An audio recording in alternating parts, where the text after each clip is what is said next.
hmm What's going on, my peoples? Top of the top. Y'all already know what it is. And I was over here sleeping good, y'all. I woke up like 3 times, but I couldn't get up.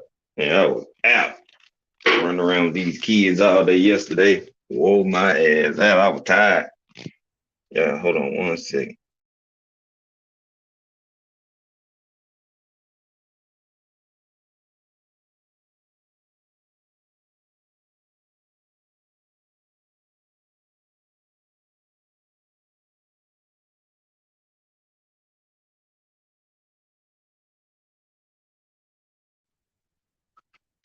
All right. Yeah. Had fun with these kids turning up yesterday, having Nerf gun battles, running all around this damn house. I was like, man. But you already know. Shout out to my brother Josh Sanders, 86 TWT, Kentucky in the building. Shout out to the Queen Pink Meadows. Salute to you. Drop the flame for Josh. Hit me.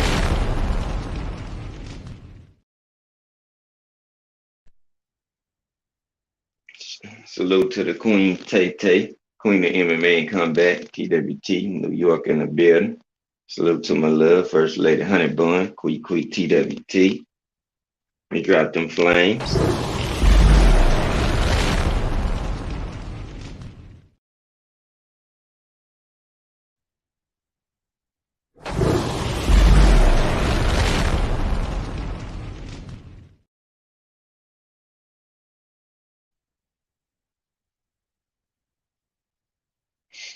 Yeah, so as we can see, you know, we like to go to these events, these sporting events, that entail boxing, things like that. You know what I'm saying? We like to,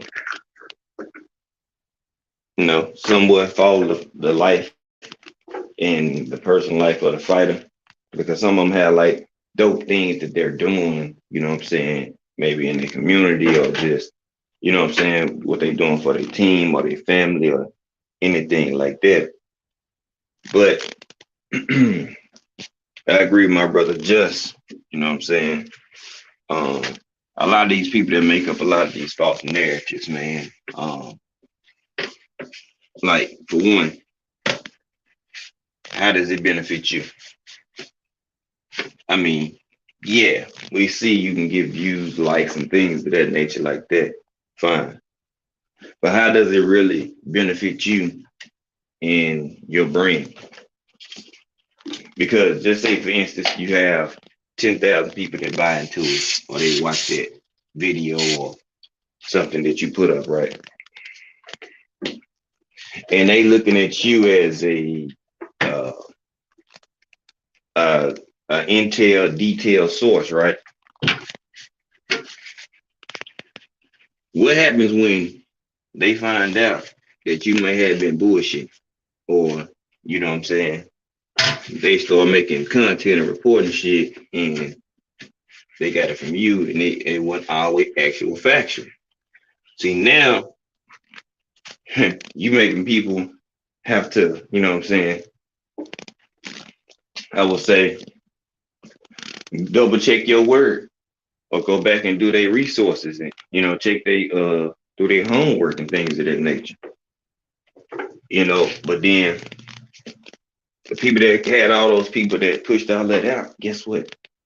They're not gonna come back and tell somebody that, oh yeah, I fucked up or I put that out because there's too many narratives pushers out here, man. Like that's all they do is push narratives and shit like that. You know, so you make up stuff because they want to favor a fighter. Cono Loco Sports, my brother, what's good? MP, what the fuck? TWT in the building, what's good, my brother? DP Rocker, TWT, my brother in the building, drop you out to flame. Shower Allah, 77, salute to you, Queen.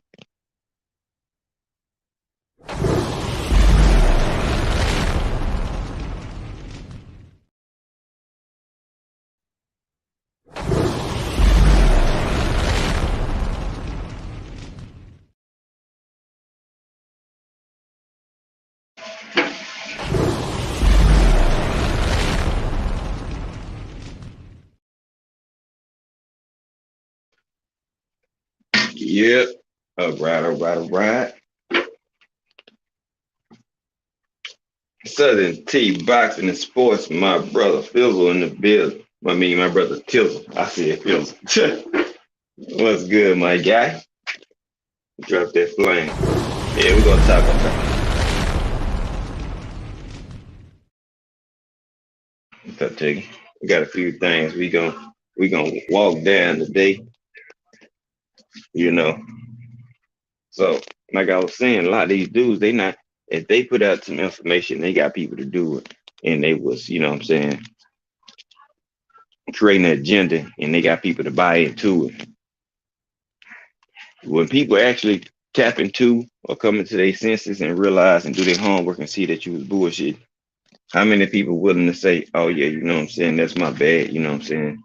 You know, I put something out there, people look at me, look at that person as a staple or, you know what I'm saying, a major player in this community. We're gonna come back and say, yeah, you know, I was wrong. Or, you know what I'm saying, take responsibility or credibility, or excuse me, accountability um for, you know what I'm saying, kind of misleading people. You know what I'm saying? A lot of them don't care because at the end of the day, it's some people they don't give a damn about that. They're gonna rock and run with it just because a person said it and it's their favorite. Oh, that's my guy. Dead game. What's good with you, man? Salute to you.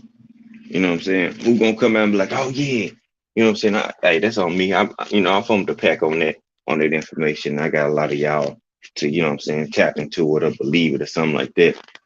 And that's where it's at, man. If you want to be a stand-up guy, you know what I'm saying? If you fuck up on, you know what I'm saying, some information, man, well, go ahead and let everybody know that, you know what I'm saying, you fucked up. Because then, depending on who you are, you might have tens to hundreds of creators, you know what I'm saying, doing a live of making content based off what you said. See what I'm saying? Based off what one person said who was actually a staple in this YouTube community could cause a ripple effect of a lot of people making content based off what they say. That's why it's important not to have narratives and, you know what I'm saying, fans of fighters and where your content can be manipulated or, you know what I'm saying, tailored to fit, you know what I'm saying, a certain agenda you're trying to push. And people that believe in that agenda, guess what they're gonna do? They're gonna run with it. You know what I'm saying? That's exactly what they're gonna do. They're gonna run with it. And they'll defend it. So a lot of people, when they get proved wrong, you know what I'm saying, they arguing against facts.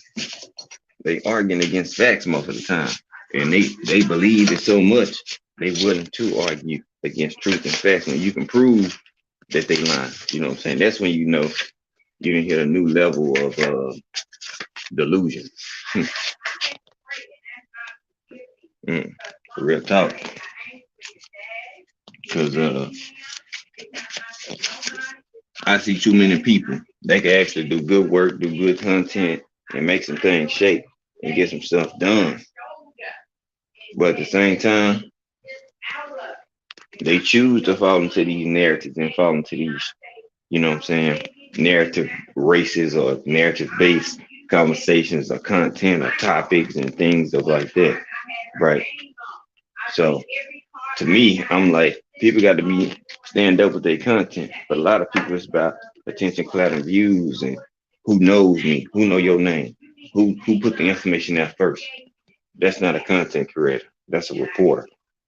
If you aiming in this thing on YouTube to be be a the first one, then you're a reporter. A1 Who's on TWT. Salute my brother. Drop that flame. Mhm.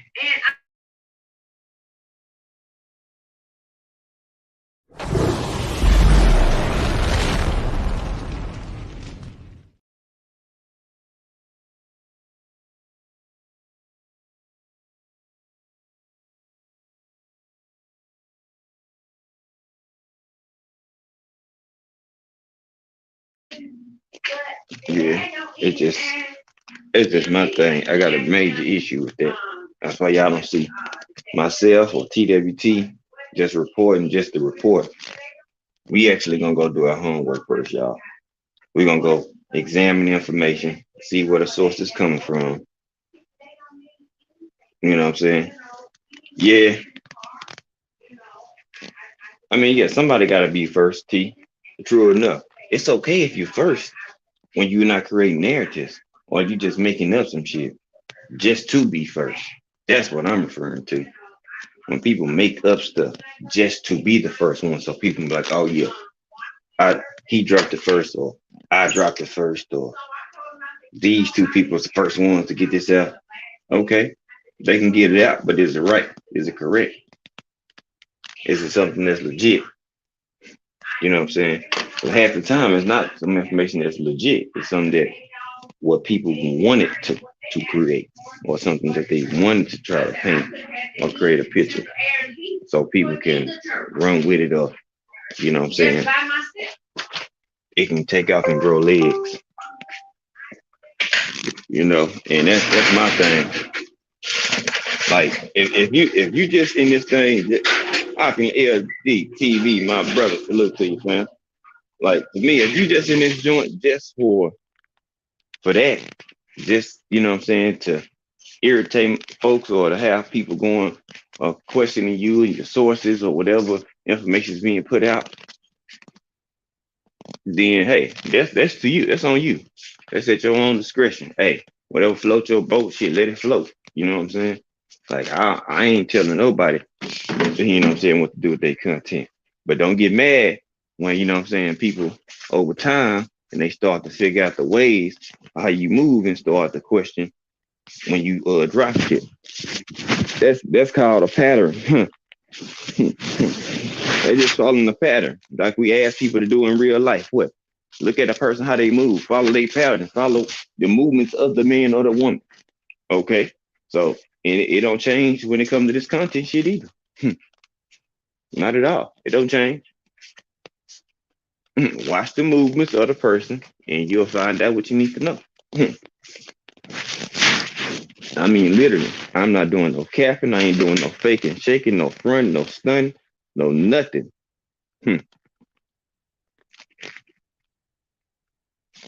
Hey, dead game. That too. So I don't care about being first. I just want to be correct and accurate. You know what I'm saying? Like I just want to be accurate with my information and give people, you know what I'm saying, a great assessment on what I'm talking about. Even if they don't agree, you feel me? I don't care if people don't agree with me. But the fact, even if they don't agree, but they can understand why I'm saying what I'm saying, that's called understanding. You know what I'm saying? So that's all I look for. I just need you to understand what I'm saying. And then I can hear you out and understand where you coming from. Do that mean I have to agree with it? No, that don't mean I have to agree with it. But I can understand your sentiments and why you feel that way. You know what I'm saying? That's content. You don't have to be all balls to the wall and all rah with a person because you don't because y'all don't agree. Shit, if they making logical sense and you can understand where they coming from, then cool. Shit, case closed, easy peasy. But too many people, they get mad and call you a hater, sucker, bitch, all this shit. If you don't agree with them and you speak your piece, now you a hater or you a this or you that. That's because you didn't agree with them. But that's how people are these days. They get mad if you don't agree with what they're saying. Like you shouldn't even be doing content if you're gonna get mad because people don't agree with what you're saying. You know how many people don't agree or may not like it, everything I might say? Guess what? I don't give a fuck. I don't. Like y'all don't even pressing the live button over here. Y'all don't pay my stream yard, cell phone bill, none of that. So I can give a rat's ass a flying shit if you don't like my assessment or my opinion. If you don't like it, then you can go. It's that simple. You know what I'm saying? And people really get in their feelings, you know what I'm saying? They turn to puss in the boots just because somebody disagreed with their assessment. Like, bruh, grow the hell up. So a lot of people do these days. They get mad and want to come at you because you didn't agree take the side of they assessment or something. Man, get y'all weak ass out of here. Bruce Gas, my brother, what's going on? Brucey. And that's what happened. A lot of people, they getting their feelings based off somebody doing something. But then if they can tell you why they did it, then at least they being honest with you. It ain't their fault that you didn't like the move that the person made, but at least they told you. Jose Diaz, what's good, bro? Yeah, I'm talking about the content creators in this aspect, Jose Diaz. You know what I'm saying? These motherfuckers will get mad. Yeah, they will. Yeah, they will. They'll get past mad. Sure. But yeah, the trolls, yeah, they don't work like that. But these content creators, shit, they do. They move strange and weird as hell. Some of them, yeah, they do. Man, real strange.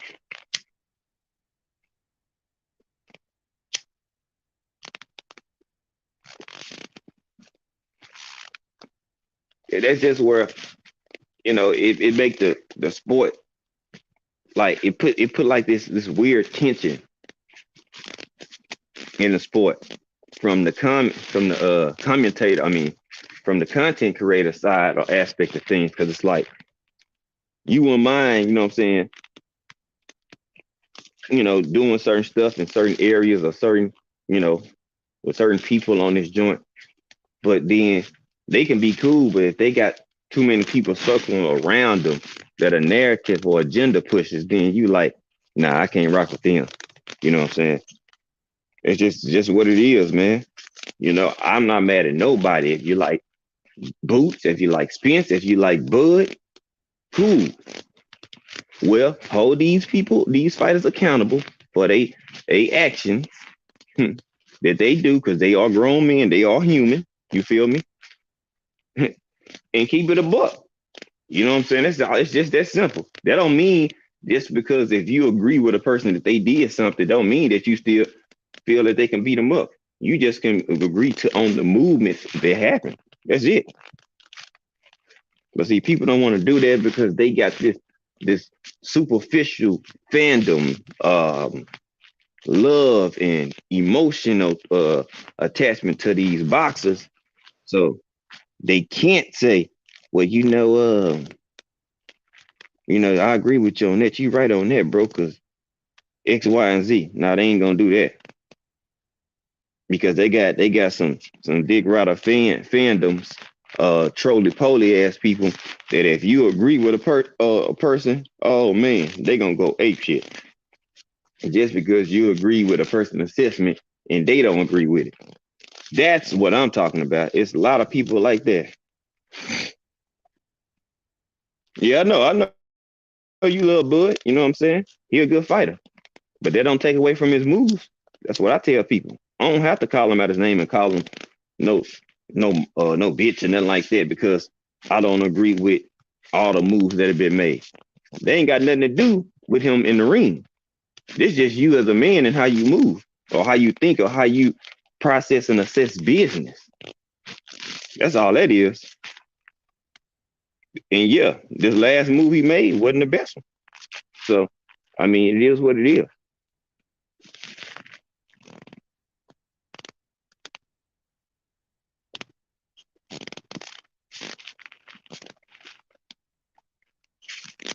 I just tell people keep it a buck.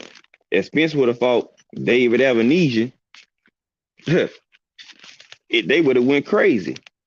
Why? Why? Why Spence had to fight Avanesian? But Bud don't get all the same fucking, you know what I'm saying, the same energy because he got people that want to favor him. You know what I'm saying? In the form of people like Roy Jones and Tarvers and all these people like that. They'll go to his defense openly on public television on a platform, and people gonna listen. You know what I'm saying? Does that mean that they're right? No. But hey, that's what they're gonna do. It is what it is. Everybody got some people that, you know what I'm saying, that push people harder than others. I go out to track a record of a man. Who has showed me the most consistent movement? Who got 3 belts? Who got one? It's just that simple. I don't go back and forth with nobody argument. You can think he gonna win the fight, but based on who been doing the work and who been doing the most out of they shit, hell, with two setbacks and still got the hardware. Come on, man. Like ain't nobody got time to be playing no games. Shit, that shit is easy to see. So I don't waste time arguing with folks. Sports matchups D free. TWT DC in the building. What's good, my brother? Just that simple. You can feel like Bud can beat Earl all you want, but that don't take the fact that who has done what they supposed to.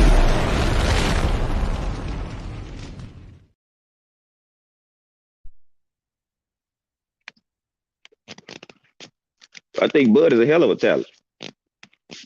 They get a great fighter. Earl's just a greater fighter. That's all that is. I can look at from the level of competition, the risk that the man took, sacrifices the man that made.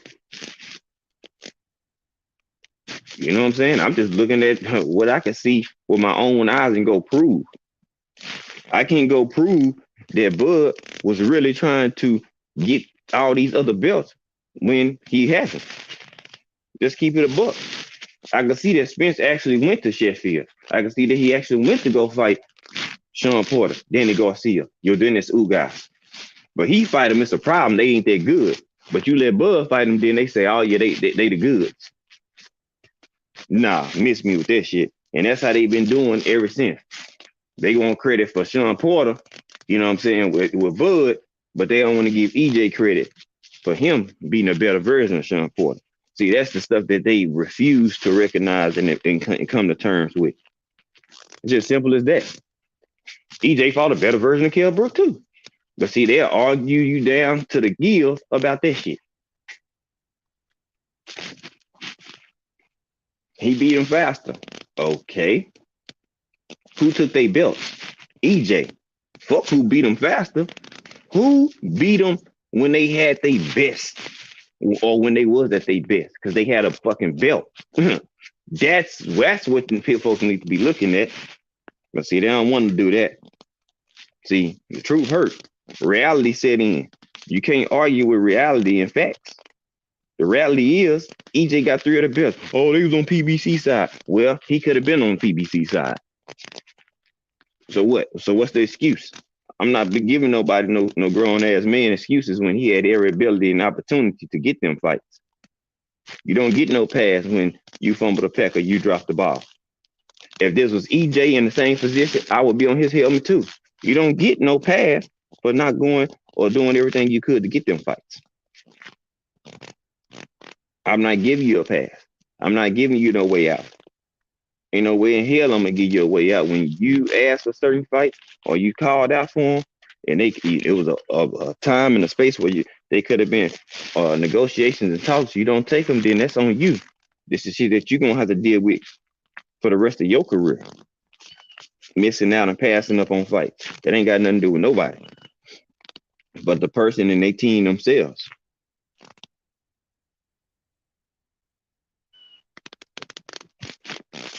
That's all I've said. It just sucks because it could be a great fight, but we not gonna get it.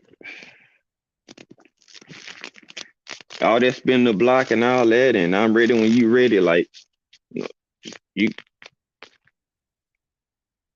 got people not even so much into that of trying to believe that shit.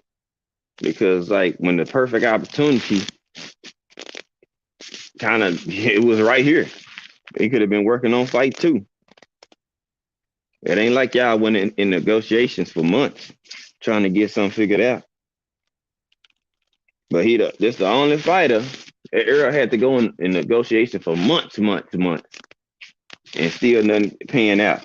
Everybody else hopped in the ring with no problem. All of a sudden, it's gonna be a problem. He don't want to do good business when it comes to Bud. Like y'all, that shit just don't make no goddamn sense. It never makes sense. Just do boxing, my brother TWT in the building. Mr. Hell Redo. My sister TWT in the building. Salute to My brother, my sis, let me drop y'all flame. I got the dudes up in the building.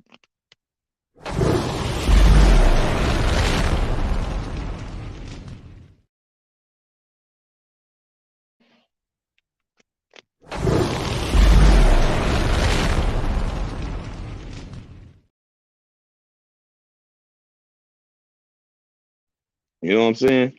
And that's the shit what makes boxing so difficult to even digest certain people's content or things that they might be a part of or they like and shit like that. Why? Because they asses be doing so much weird shit. Fandom of folks. Like they emotionally attached. Way too emotionally attached. You ain't even got you know they emotionally attached. When you can be talking about Wild and Fury or something. And if they are diehard fan of Bud gonna come up and he wasn't even the topic of the conversation. You know what I'm saying? Because they think they got enough talking points to sway your opinion or your judgment on the Earl and Spence when you already got your mind made up how you feel about it. Like, I don't care if you bring this fight up, you tell your ass stay on topic. We ain't even talking about him. Dismiss yourself. Anybody that try to do that, you out of there anyway with me. We ain't even talking about certain shit. We ain't talking about these dudes. Next, get on topic or get out. You know what I'm saying? Like straight up. But that's what they do. Or if you're talking about Spence and Bud too hard or too deep and you make too many points, they're gonna bring up another fighter. They're gonna bring up Tank and Devin and Shakur, or Wild and Fury. They're gonna bring up something else to try to change the topic in the course of the conversation. Because they don't want you to keep making points about a certain fighter that they may favor and they don't agree with it, don't like it. So they don't even want to hear about it. They don't even want you to talk about it. They much rather you say nothing or talk about somebody else fighter and be pom-pom and cheerleading up because you not grilling them on their fighter. Hey, buddy. I got him. What's up, buddy? Come on. It's cool out here. Y'all, hold on. Yeah, give me 1 second. Let me get my little man situated. I got it. Oh, y'all cough came out of nowhere. What you want to eat, buddy?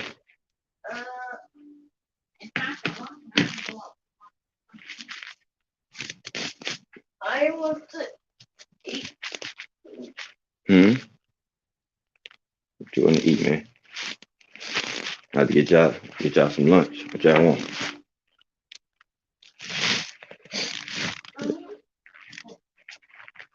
Y'all both gonna get a shot of medicine, though. Mm-mm. I'm like, why y'all Mm-hmm. Hold on, my people. Give me 1 second. I get something to drink.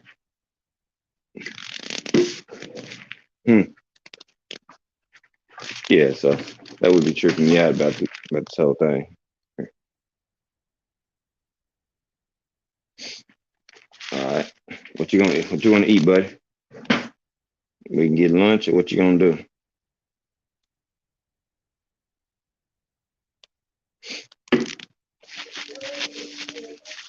All right. Seawood, what's good, man? What's good with you, bro? And yeah, that's what they do.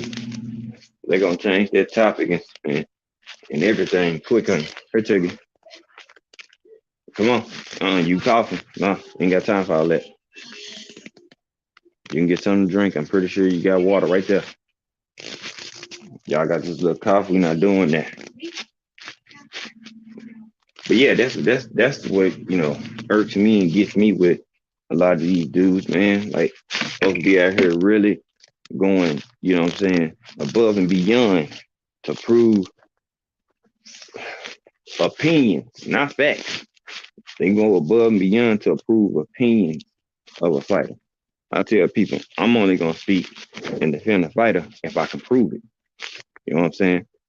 Like, we can prove that, you know what I'm saying? Terrence got an offer or whatever from, what I'm saying, PBC and Earl Spence or whatever. Because the man said he agreed to all terms.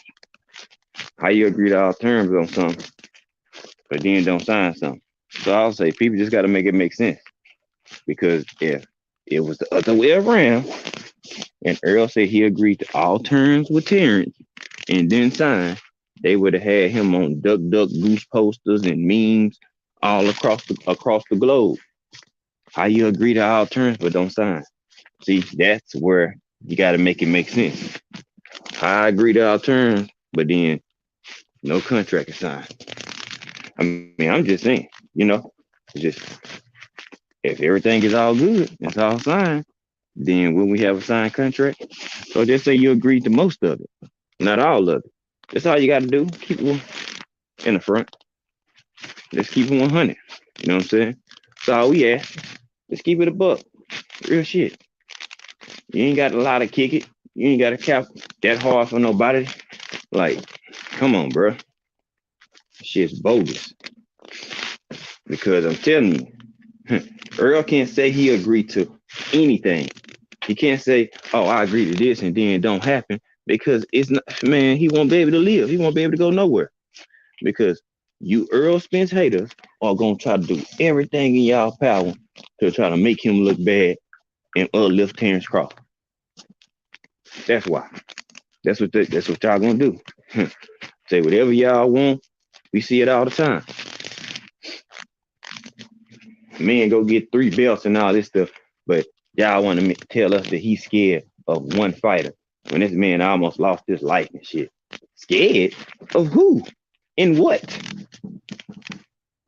Well, it don't hit harder than nobody flying 70 miles an hour hitting their face on concrete, bro. Stop. Get out of here, man. Stop it. Like, y'all gotta stop this cap. You know what I'm saying? Like, that's why boxing gonna continue to be in a fucked up place. Because of folks like y'all. That's why this shit is not gonna take off with wings and growth like it should because of folks like y'all. Yeah, I'm saying it. Folks like y'all keep this sport jacked up and fucked up. It go both ways. It does. That's why I said. I never said it didn't.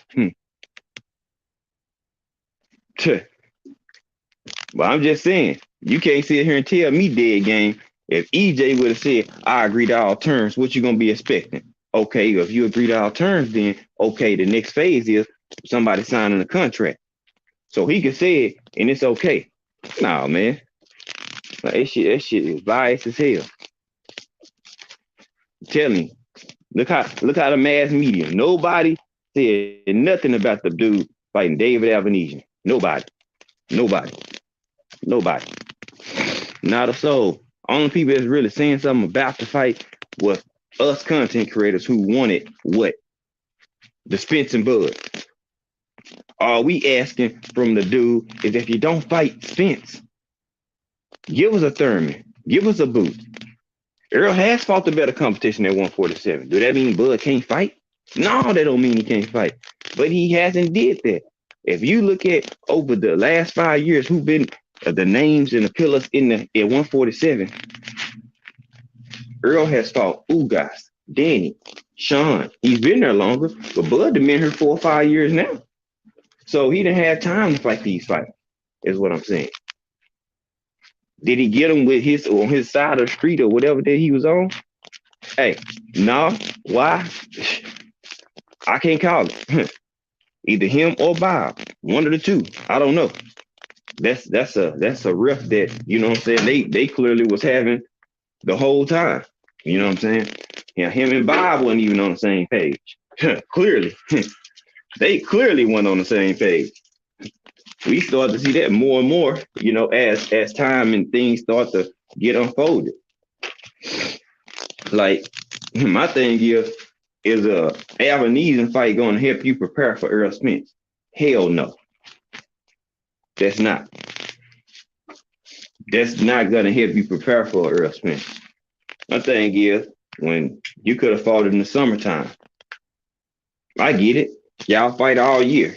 Y'all train. Y'all put y'all life on the line for our entertainment. I get it. I get it. I get it. People need some time, need some vacation and all that. But you can't be talking about you need vacation, need rest, but then instead of calling for folks. That's my issue with it. You calling for everybody, but you said you need a break. Skills from New Orleans, my brother, TWT in the building. Drop that flame.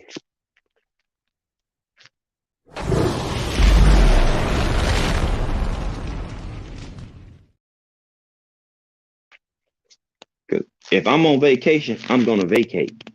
You know what I'm saying? I'm gonna be on vacation. I'm not gonna be calling folks out. I'm not gonna be doing none of that because I'm on vacation. I'm not worried about fighting at this particular moment in time. So stop calling for folks if you're on vacation and you know you're not gonna be able to get back to them in the time they looking to fight. Like just leave it alone. But now EJ in the water, you got a lot of space to hide out here, all that stuff. Then 1 minute he basic, then he easy work, but then it'll be an honor to be in the ring again and a blessing. He is a great fighter. Then it changed to, oh, Mayor mad because he ain't on EJ, my level and EJ level. Like, bro, which one is it? Is he basic, vanilla? Or is he elite fighter like yourself? And Charlo got to get on y'all level. Like, I'm just saying, pick one. You got to pick one. But 1 minute, he ain't that good. 1 minute, he basic. 1 minute, he a drunk. The next minute, it's an honor to be in a ring with him. And he's an elite fighter. He's a great fighter, too. Timothy Bradley had to do his homework and go back and apologize to Earl Spence about his underrated boxing ability. What we've been telling folks for the longest. For the longest. That's why when people ask about EJ, or about, when they say boxing ability, they some say Earl is better a boxer than him. They base it on because of what he's doing. If you think in movement and being a not even a real switch hitter, it makes you a better boxer. It doesn't. Make it be a better counter puncher, but for the jab, what I'm saying, putting the more effective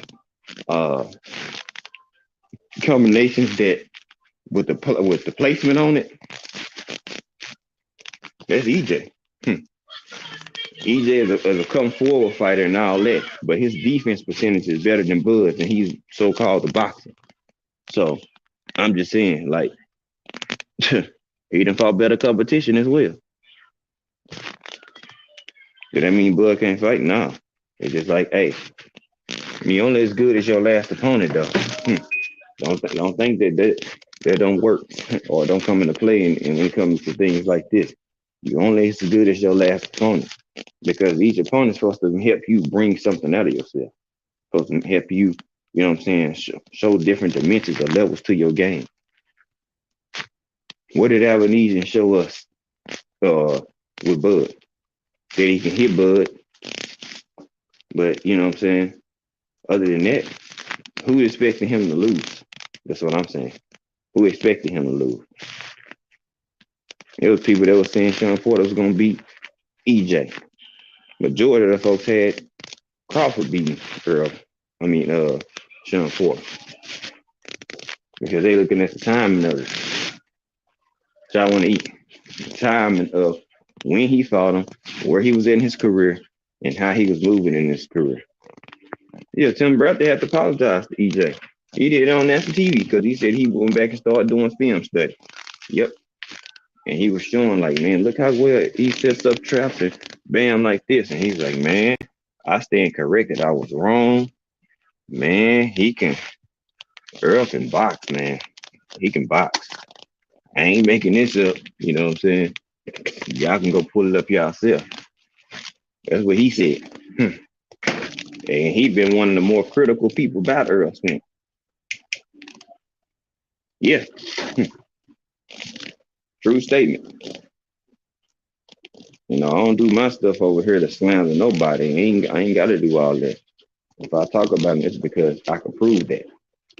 It's on the way. I don't even talk about Bud and them like that because I don't care.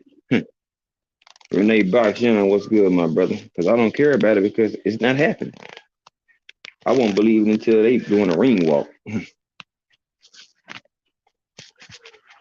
Just not happening. You know, love it, hate it, feel however you want to feel. This ain't happening. I don't look for it. It'll be nice to get it, but I mean, at this point, I don't. I'm past the Spence and Crawford situation. I'm looking for Spence to fight whoever he gonna fight, go up or fight Boots or something. I mean, like I see speculation. Oh, Crawford gonna go out the Boots. Man, you're not going out the Boots. Any these fights are too close to 50-50 for 10. I'm sorry. I've never seen him in a 50-50 fight. So I just don't believe it's happening. It happened.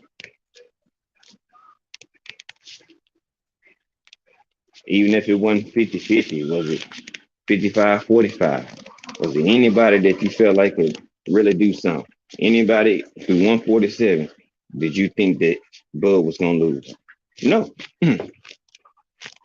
No. At least they would have had a better chance of hope that, like in Porter, they feel like he can win. If you talk Keith Thurman, some people felt like he had a chance to win. But Khan and Horn and Benavidez and Green Beans, like those people, no, no. Yeah, that too skills. Like, y'all know how many people have excluded themselves, good point, from people they was cool with because of the Spence and Bud topic. Like, like just think about it. People allow Spence and Bud to be the reason why they stopped dealing with folks. Now that's just sad. That's just sad. That's pathetic, y'all. That's absolutely pathetic.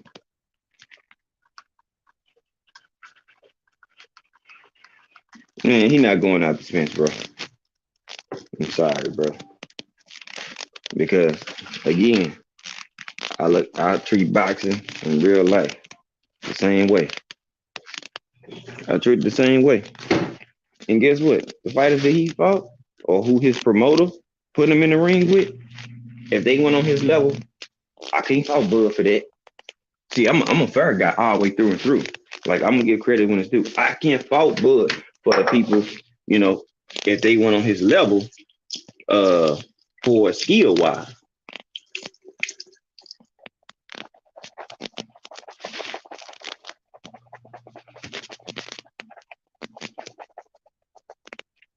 Now I can't fault him because when he had a promoter, that's something that he selected and he either agreed with or he had to go ahead and take it due to he was signed. However, which way you want to put it, it's not his fault that he was better than his opponent. But it's on him and his promoter when it was better opposition out there. That's the that's the shit that I'm talking about. When there was better opposition out there, that's what we fought him at. Not so much for everybody that you did fight, but the ones that you fought, they wasn't on your level. We know that. We didn't even expect you to lose. Just simple as that. Unfortunately, I mean, they could, but I mean, people got to put a little bit of their pride and stuff to the side. You know what I'm saying? And if you're the A side, you're the A side, bro. You know what I'm saying? It's as simple as that. If the person is the A side, they're the A side. They got there for a reason. They did something to put themselves in position to be the A side. This is where Al Heyman come into play to where he helped. You know what I'm saying? And line him up to be in position. That's what your promoter's supposed to do, right? Help put you in position. Hey, big game. That'll be dope. If he does that, bro, nobody got nothing to say. Ain't nobody gonna say nothing else. They can't win, lose, or draw. They can't say nothing else. And I would battle them. Oh, if it's those four, nobody really won't be able to say nothing to them about like Like, what else would you be able to say? Well, only thing they can say is what at the time and he follow him or something. If he does go to that rap, other than that, you can't really say too much. Hmm. If he goes through that because you not you say you beat two young goons, or say you beat either Earl or Charlo. The fact he fought all four of them, nobody be able to take that away. Nobody. Not a Bud hater, not a Spence hater, not a Boots hater, Virgil hater, Charlo hater. Nobody'll be able to take that from him. Because he'll be able to say, I fought all four of these guys and nobody else did. Bud want the bag. He know him and Spence gonna make some money. It's just about when he really want to go ahead and go get that bag.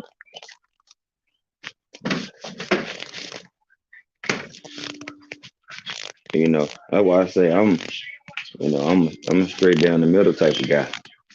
You know what I'm saying? I don't do all that extra like some of these other folks be doing.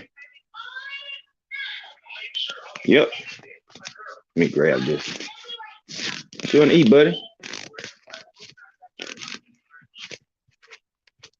No, I'm just saying since I'm just speaking, just on the fact of what Dig and if he did that, that'll close out his career. He can ride off to the sunset, win, lose, or draw. He, Club, what you want to eat? No, I'm talking about what y'all want food, what y'all want to eat. You gotta taste something out. Why everybody in the house said the same thing? Even the kids. They don't know. Yeah. Y'all want tacos or tacos? I like pizza. Pizza and bread and Let me grab this. Huh? Okay. I got the babies over here, man. I got the babies over here. They want what y'all want to eat. I don't know. Well, yeah, shit, y'all ain't helping me. Can't feed y'all. Help me out a little bit. Yeah, so if he fought either all four of those or five of those fighters, that'd be dope. But if he get two of them, that's cool too. If he fight EJ and Boots, I'm cool with that. If he fight Virgil, Boots, EJ, I'm cool. Shit, if he fight Virgil, Boots, and shit, move up and fight Danny Garcia or either a Castano or something like that, he still is. Yeah. Chloe, it's cold out here. Y'all keep doing it. What is it? You just told me pizza. Yeah. Okay. Easy Road. It's my Dr. Pepper in the fridge. Go look. You can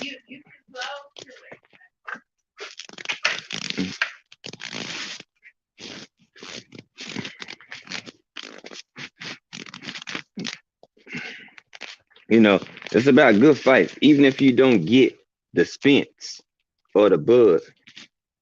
Yeah, I mean it's open for 2023.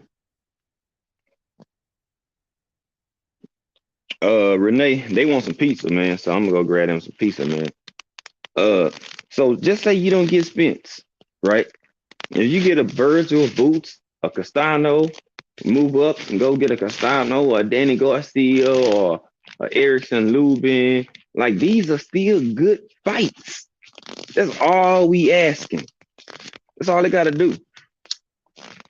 See, my problem is his team they didn't know how to properly, put him in good fights to help boost his resume. Now, dead game, you might not agree with that, but his team lacked. They had a lack in getting him fights that actually could build him. They tried to build him off his name alone until the EJ situation really popped off. Other than that, they didn't build him how he should have been built, in my opinion.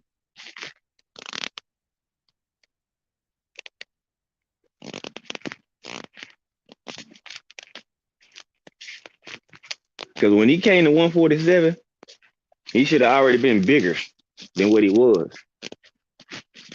Like literally, he should have been bigger than that already.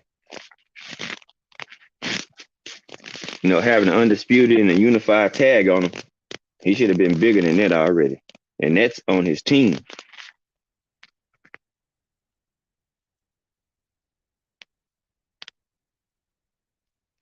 No, I said I'm basing off easy gonna bring 300, 3 to 350.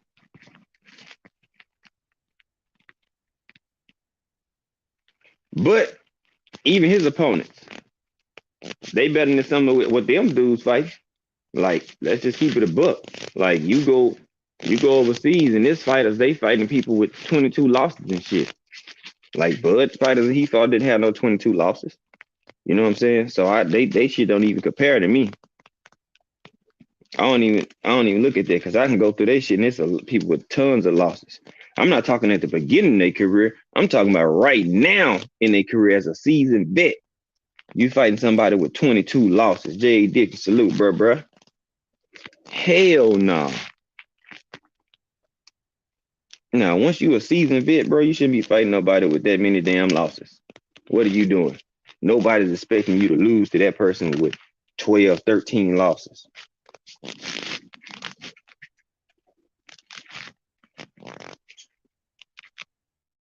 Mm-mm.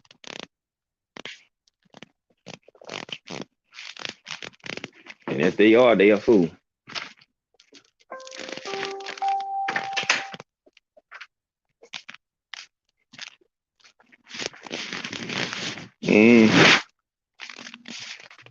Oh, yeah, he could.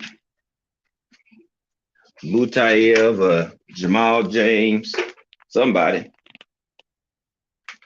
I mean, he better not rematch David Evanesian, bro. On everything. He better not rematch David Evanesian, bro.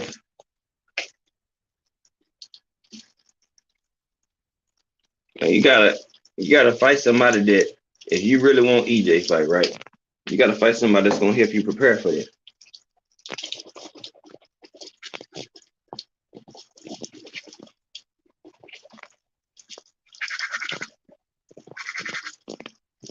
You know what I'm saying?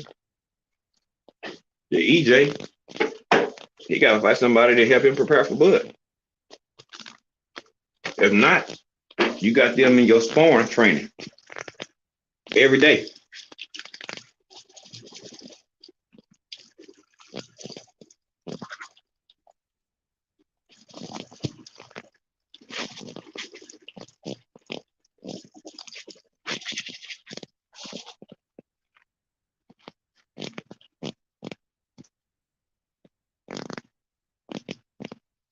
Mm-hmm.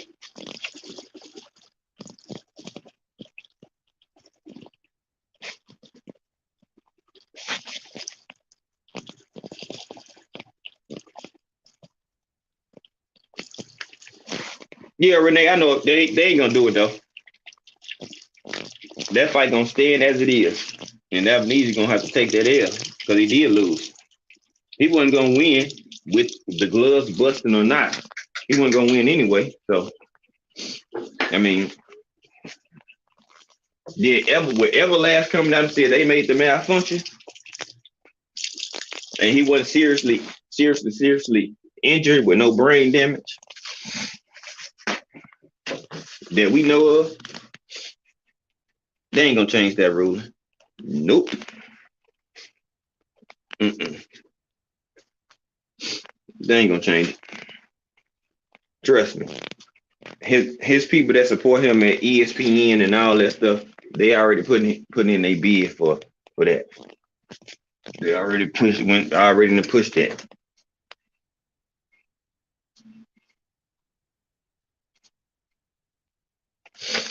Hey, yeah, I mean, I'm being fair. I mean, I got EJ winning hands down. Like, sorry, I just what people see in Bud, I don't see. You know what I'm saying? Think you're a talented fighter. I'm just, you know what I'm saying? I'm just keeping her straight down the middle right now. You know what I'm saying? Y'all know where mine is. It don't have nothing to do with the the Texas or the Dallas connection or that I have met them before. None of that. I move or base everything of how I do based off the track record. Simple as that. Other people do it based off of, fights or certain stuff like that. Not me. No, that knocking.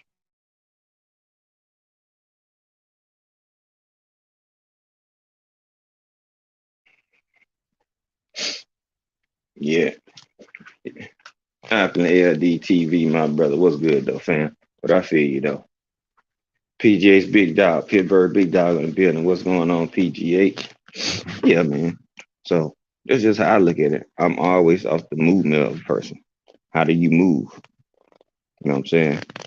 Put boxing, put all that stuff to the side. How do you move as a man? Or how do you move as a woman? It's gonna tell me everything I need to know about you. Everything. Because there's no on and off switch with you being solid or being real or moving in solidarity or moving a certain way. You either gonna do it or you not. It's not a light switch. You move thorough or you don't. It's simple as that. No in between, no none of that. If you move solid in real life, you're gonna move solid in your profession. Anybody that I know that's solid in real life outside of their job, they solid on their job. Those people I deal with. Because all you know is how to be a stand-up type of guy. You don't know how to be this fraudulent or, you know what I'm saying, type of person that you know what I'm saying, can be viewed as shady or sketchy or suspect in a certain manner or a certain way. Jay Gibson, TWT, my brother in the building. What's good, dog? Salute to the fam.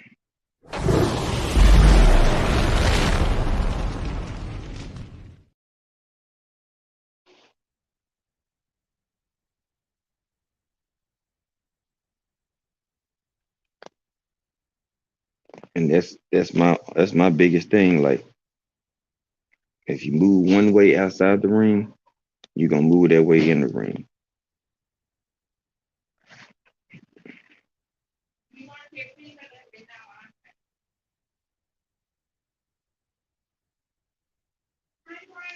Exactly.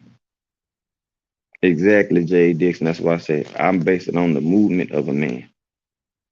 You know what I'm saying? Is he solid to his family, his people, his team around him? Yeah. Do he take care of his business? Do it what he gotta do? Family man, got a wife, all that stuff? Yes. But when it comes to certain things, that's when it get, the ripple effect happens. And that's just due to just business. Like, just because you can make millions, I've said this before. Just because you make millions from fighting don't mean you're a businessman. Just because you get paid a salary don't make you a businessman. You're just a person.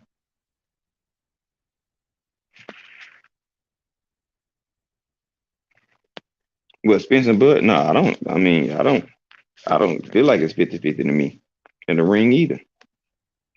That's just my opinion. It's more like 60-40 in the ring to me as well.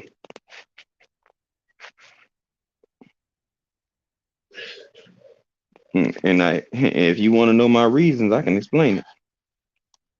I can explain exactly why I have it not being a 60-40 type of, I mean, a 60-40, not a 50-50 in the ring.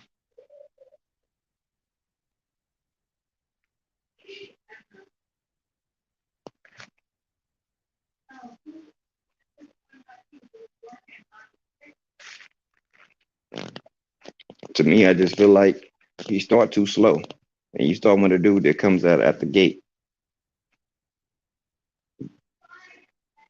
Bud doesn't handle pressure fighters well, especially to have accurate punch placement. Bud wants to counter, wants to be in southpaw to get off his right jab and his stick much as he wants to when he wants to because he's right-handed. For one, I've seen Bud get cracked and dropped. I've never seen Spence get dropped. Oh well, that was a Larte where he got rocked, but he didn't get dropped. That's the only time I seen him get like seriously rock. Sean Porter, he ate them punches, man. Like he got buzzed against Sean Porter. No, he didn't. But hey, it is what it is. Everybody is entitled to their own opinion or their own discretion on how they feel about it.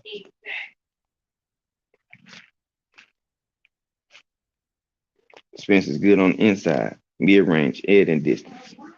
He showed he can fight off the back foot. Just too many different things. Bud being a slow starter, you can't let Spence get up rounds or put rounds in the bag. You're not gonna get that lead back. He gonna make sure because he gonna know that he's up rounds. Just because you can move and it look good and look flashy and all that doesn't mean that it's gonna work on everybody. You could do it. He could do it against the opponents that he's fighting. But even when he fought Sean Porter when he got on the inside, what'd he do? Tie up. He wasn't just trying to bang it out on the inside like he was with Avenesian. Why? Because it's a different level in the competition. Salute to my brother Skills from New Orleans in that super chat. When it's all said and done, and Memphis gonna need therapy due to this Spence and Bud saga. Man, some will. I won't. I'm not that vested into it.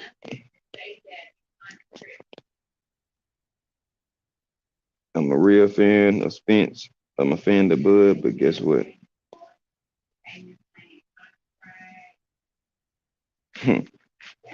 I'm not losing no sleep on whoever wins. This boxing. Fighters come and go in this sport. Trainers come and go.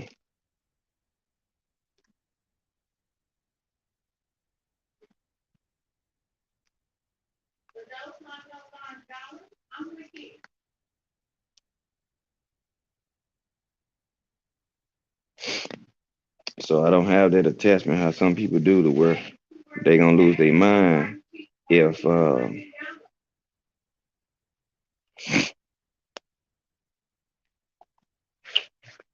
they don't fight. Like it don't bother me. I would love it, but I'm not gonna lose no sleep or no nothing behind it.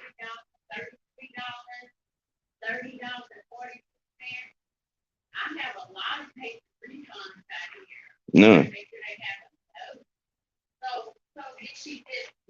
Yeah, yeah. That's why I said he did it against David Avenesian. He didn't so much do it against Sean Porter. He tied him up most of the majority of the time when they got him on the inside. That's why I made that. That's why I made that. I was very clear on that. He didn't do that fight so heavily on the inside against Sean Porter. He tied up because he knows Sean Porter a more aggressive fighter. Come on now. There against Avenesian, he was sitting there. He was sat there on the inside. He know who he can sit on the inside with and who he can't sit on the inside with. That's all I'm saying. Yeah, he got a good uppercut. He's a very good counterpuncher. You know what I'm saying? Most of his power is from range.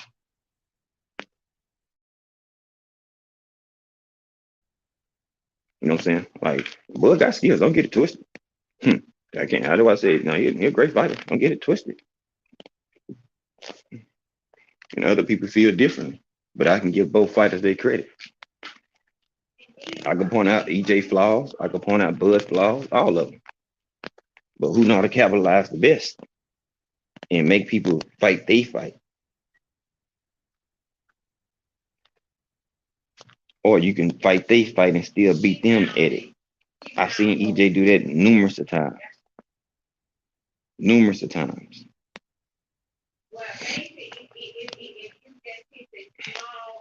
That's all I'm saying. I can't speak again. I can't speak for for everybody. This is just my personal opinion. I don't have to discredit. I don't have to slander nobody. Because see, that's what people do when they want to make their point about somebody that they feel is better or something like that. They want to try to take a crap on the opposition to make their argument or what they saying look that much better. Nah, I don't even take all that. I don't take all that. I don't have to do that. For what?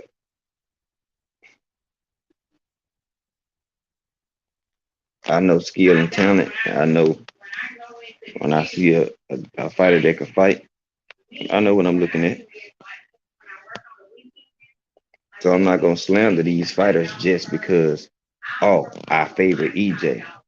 Could EJ lose? Yes. I'm okay with saying that. Everybody is not though. Everybody not okay with saying that. Could Bud lose? Yes. Very well. I happen to have EJ in that fight, but I'm not mad if either one wins because boxing wins. Not just, the fighter, whoever wins the fight, boxing wins because we needed one of these legacy defining fights. We needed another one that 10, 20 years from now, we can talk about when Bud and Spence fought one or two times, however they do, if they actually do it. Boxing wins. They'll be able to talk about that for years.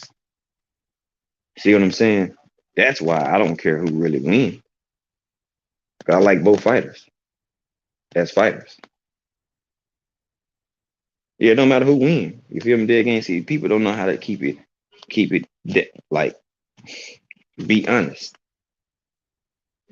Either fighter can win the fight, but I have people telling me there's no way that Bud loses to EJ. I'm like, bro, y'all crazy.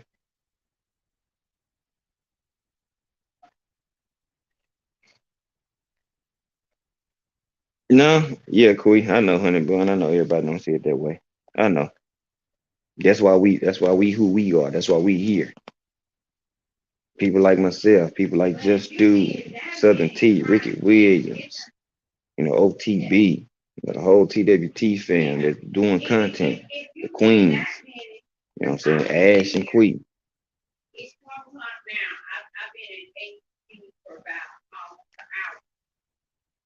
You know what I'm saying? Like they got a more sense than some of these dudes out here, and they talk about boxing and fighting.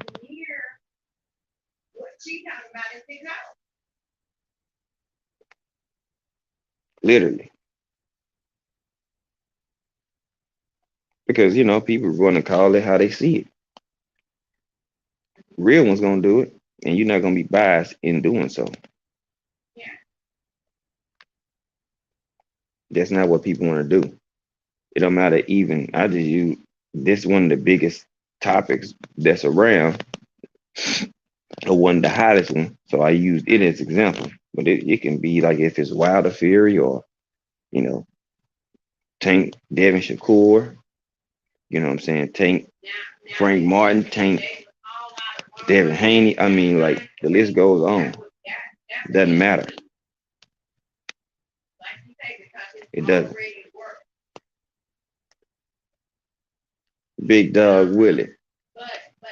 Hashtag Con Go. Hashtag TWT. My Seattle brother in the building. What's good, Big Dog? He said, Con. Appreciate you in the super chat, bro. So that's just how I'm looking at it, man. It's like we need these.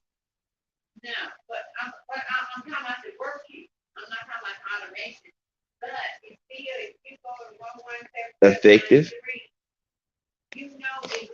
aggression and pressure, accurate punch placing.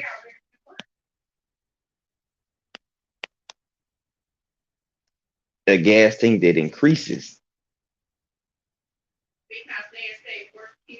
Javier. A gas tank that increases and turns up halfway through the fight. He's not going to be waiting for the first 3 or 4 rounds to get himself established. or download data or whatever how they say that Bud does. Earl doesn't do that. He downloads on the move. You know what I'm saying? Because if y'all really want to be technical, Bud really want to counterpunch. You know, he can box, but he like to try to catch you. He want to try to counterpunch you. He good at it. Don't get it twisted. But he has to. He's the most effective with it when he can get you with range. And Earl is a master of range and distance. See what I'm saying? It's not gonna be just that simple when you got a person that is excellent at cutting off the ring, that knows range and distance very well, like very well. So like I gotta see some more levels and some more wrinkles. You know what I'm saying? I look at who get hit with more flush shots, unnecessary shots. I pay attention to all that. I look at the percentage, the outcome, or how they when they get hit, all that stuff. Yeah, because Bud gonna come in there trying to fight. He gonna try to prove that he stronger, he tougher, he a bigger dog than EJ. You know what I'm saying? Because it's only a handful of people that think Bud gonna knock him out.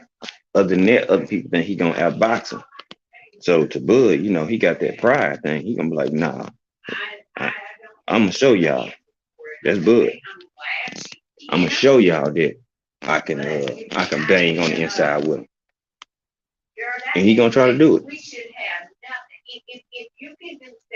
That's what he gonna do. He gonna try to show him that he can bang with him on the inside. He can bang with him on the outside. Like Bud got pride, y'all. A lot of it too. And if y'all think he not gonna try to prove that he a bigger dog than EJ, I feel like it's gonna be that for the first couple rounds they gonna feel each other out. You know what I'm saying? See what it's hitting like.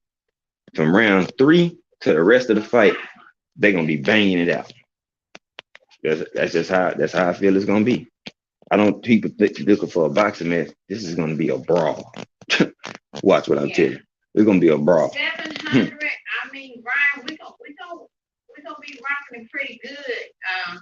It's gonna be a brawl because soon as Bud get hit, he want to get back. So that's gonna turn into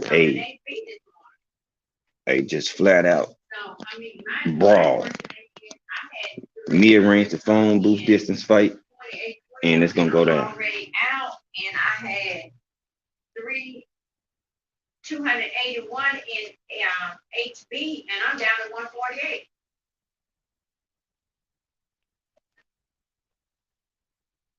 But I still got to go get HPP in, and I have 267. That's just how I feel. But I can get it done. That's, it's not a problem. I'll get it done. I think they're gonna be going. No, it's gonna go. It's gonna go. It's gonna go past 5. Gonna go past 5 because they both gonna be in tremendous shape. They're gonna be, if it is happening, they're gonna be in great shape, ready to go. See what I'm saying? They're gonna be ready to go. So, man, it's gonna be a war. And when it's talk about war ready, I gotta base mine off who I've seen have a better competition. Accolades are fine. Styles are fine. But it's about who can implement their style upon the other one the most effective way. That's the only way the style matters. Who's going to effectively implement and apply their style to make it a difference in the fight? What's up, dude? That's styles makes fight. The styles only make fights when you can effectively imply your will and your style on somebody.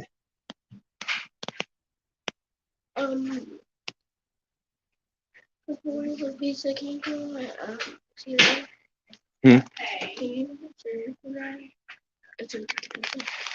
the pizza be ready in about 30 minutes, Chloe. Which ones? Captain Crunch. actually Cinnamon Toast Crunch. No, that's the one I think he should take. Dead game, like because if they don't, they're gonna try to do some jankiness. If he don't fight him, even though he said he wouldn't fight him for his reasons or whatever. You know what I'm saying? I'd rather it be Keith. I mean, Stanionis is cool, but Stanionis ain't gonna be able to do nothing with him. I'd rather see Keith. He's a better name. He's already been a champ. You know what I'm saying? That's why I say that. I think Keith is the best name for resume's sake. Uh, he has been accomplished. Um, I mean, his thing is due to layoffs and lack of not being active and some injuries and stuff. But I mean, I'd rather see that fight. I don't think it'll be as dangerous as people think it will be. Me personally, I think Bud and EJ stopped Thurman. Right now, they both stopped Thurman. Like it'll be a good fight, but once he start getting cracked to the body, bro, that's gonna change his mental and his mindset on how he viewing that fight. Look at when he got hit in the body by Barrios. Man flew across the ring and tried to keep his distance.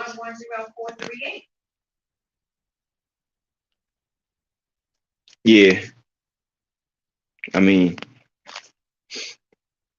if they not next, then I mean, it's only a few fighters I'd rather see.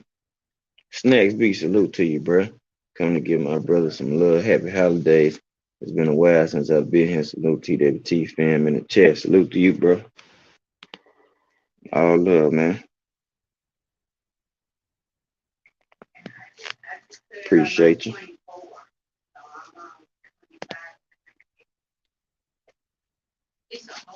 Be ready in like 25 minutes. It was 22. I got cheese bread too.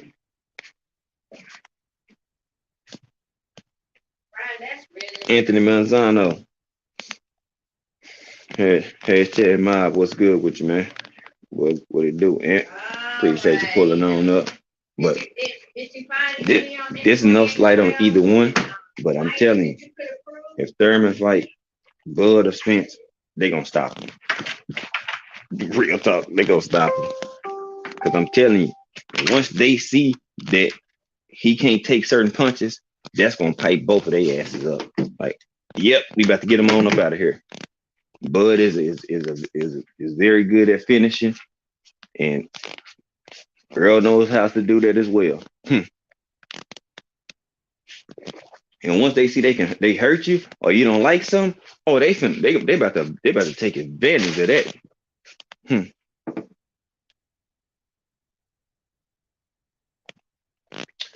The next superstar boxer out of Mexico, Anthony.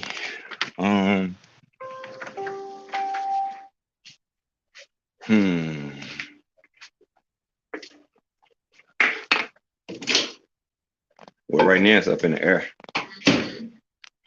It's up in the air right now. There's still some people that's trying to pave their way and prove themselves. So right now, I think it's up in the air right now. I mean, you got that Dos Santos dude that's calling out Shakur and them and shit like that. But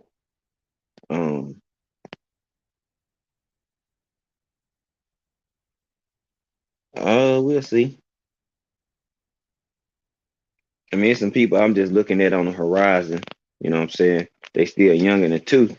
So, we still waiting to see. Yeah, that's why I want them to fight him, dead game, because he got a name. He accomplished. Yeah, that's why I was saying. Like, he accomplished. That's why I said that before I even mentioned that. Yeah, Keith still got a name. He lost, once, but at the same time, I'm looking at it like, look, he actually was the unified champion. He was the man in the division at one point. So I say it'd be better for the resume and the namesake. Before as uh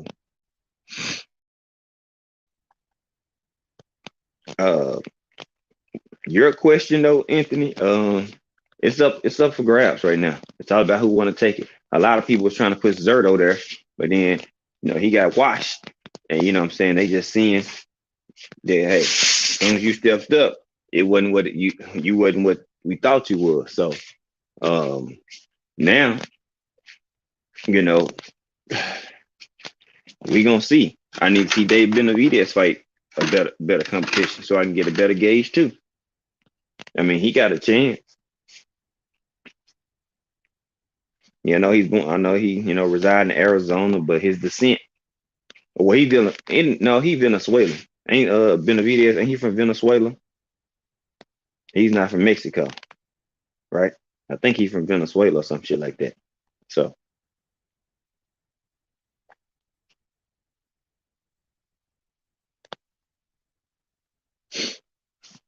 I mean, it's up in the air. It's all about who hungry, who really want it.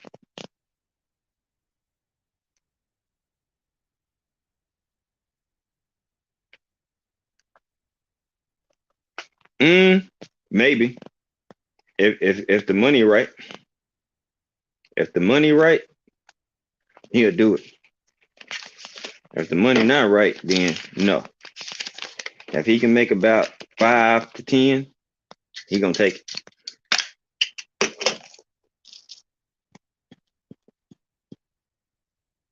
it. That's just me. Think he'll take it then, because it's more so about him getting paid at this point now. He feel like at this point now, his career might be on somewhat of a decline. You know what I'm saying? He might not be able to crack like he once was. You know what I'm saying? He may not be. His legs may not be as fresh as they once was. But a lot of this shit these are self-inflicted wounds. You know what I'm saying? I say it's self-inflicted wounds. Like Keith Thurman, a lot of his stuff is injuries and you staying out so long. Not the fact that you couldn't fight, and the fact that you was out, away, and out of the loop so long, you allowed yourself to get injured, hurt, rust, have surgery, then you out longer, then you gain weight, gotta come back. It's just some stuff, you know what I'm saying, just unfortunate for some people. But all them long layoffs and them times in between fights, that's what kill people, man. They kill them. Like you're a fighter. If you're not seriously hurt, take you a couple months and then you get back into it. Okay, yeah, dig him. I knew it was something. I know he wasn't. Ecuador. That's what it is. One of them joints. I know he not full blooded uh from Mexico like that.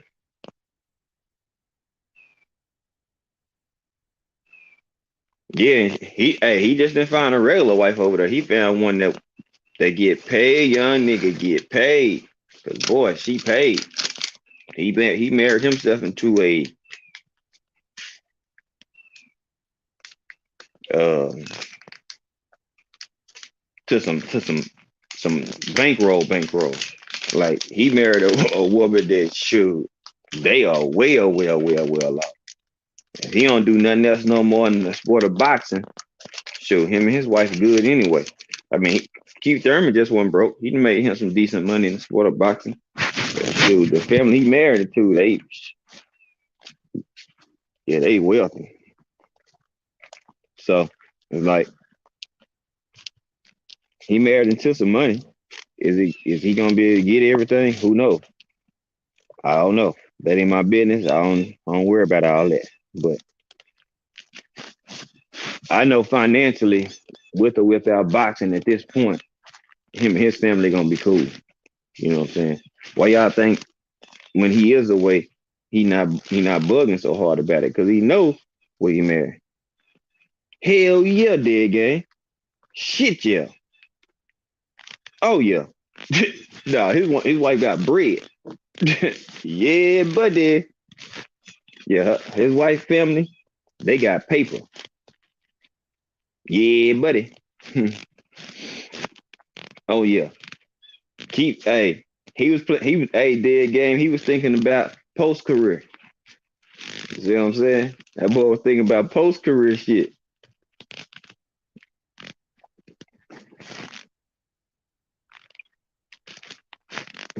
That's why I'm like, yeah, she was definitely well off her family. So if anything happened to her father, mama, grandpa, anybody, whatever the case like that, yeah, you know, you see where I'm going with it.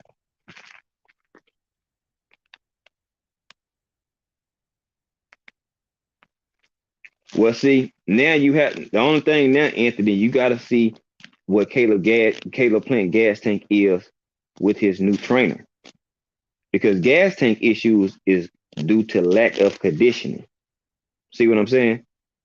His father and them only got he can get him to a certain point. He was still successful. He wasn't nowhere near tied in this fight with uh with David with Anthony Durrell. Simple fact is, with in the Canelo fight, he was outboxing Canelo. He chose to do unnecessary movement, which tanked his gas tank already. Him doing all the extra movement when he didn't have to, he's wasting energy and killing his gas tank. He did way too much extra moving. That's why you see this fight.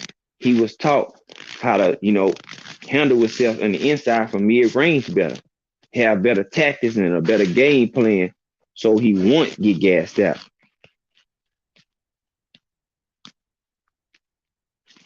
What I'm saying is that when you look at the fight with Canelo, he was doing unnecessary movement round after round. He was out boxing, but he was moving too much. The more you move, the more you punching all this shit and you not in shape, you're gonna get gassed. That was one of his issues. And his dad and his training them, they only got him farther as they can get him. They only got him farther as they can get him. So at this point now, Breadman, he is known. His staple in his fighter is being in shape. That's what they rely on. When did you ever see J Rock being out of shape or being tired? Because his camp and his team, they specialize in conditioning. He'll tell you, if you don't do nothing else in my camp, you're gonna be in shape. You're gonna be in dog shape. That's what we do here. And the proof is in the pudding. J Rock just had a chin issue. That Breadman can't fix that. He can help you defend it better and do and things of that nature, but he can't help you fix that. That's why Caleb Flint didn't look so much tired, because he got a different trainer. Trainers mean something.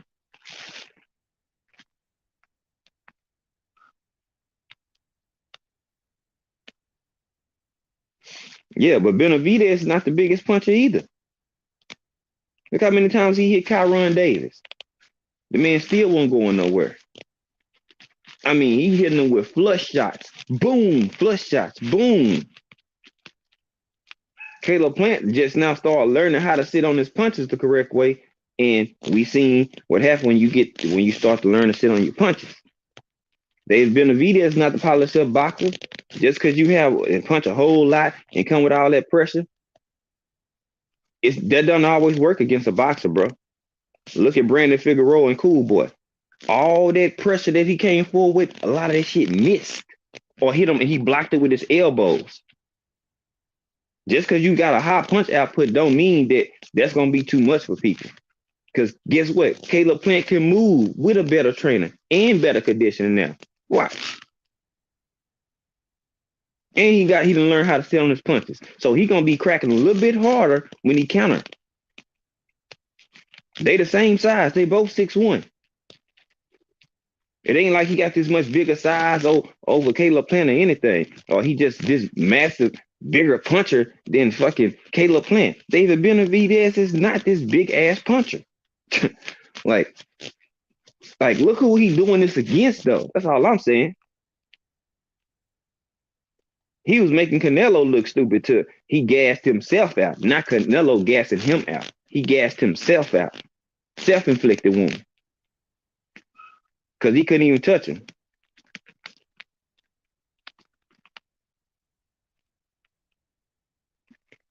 I didn't say he couldn't punch. See, that's where you getting it. You reading in between the lines the wrong way. I didn't say he couldn't punch. I said he's not the biggest puncher. It's a big difference, and you got to listen to what people be saying. It's an accumulation of punches. Exactly, dead game. I didn't say he couldn't punch.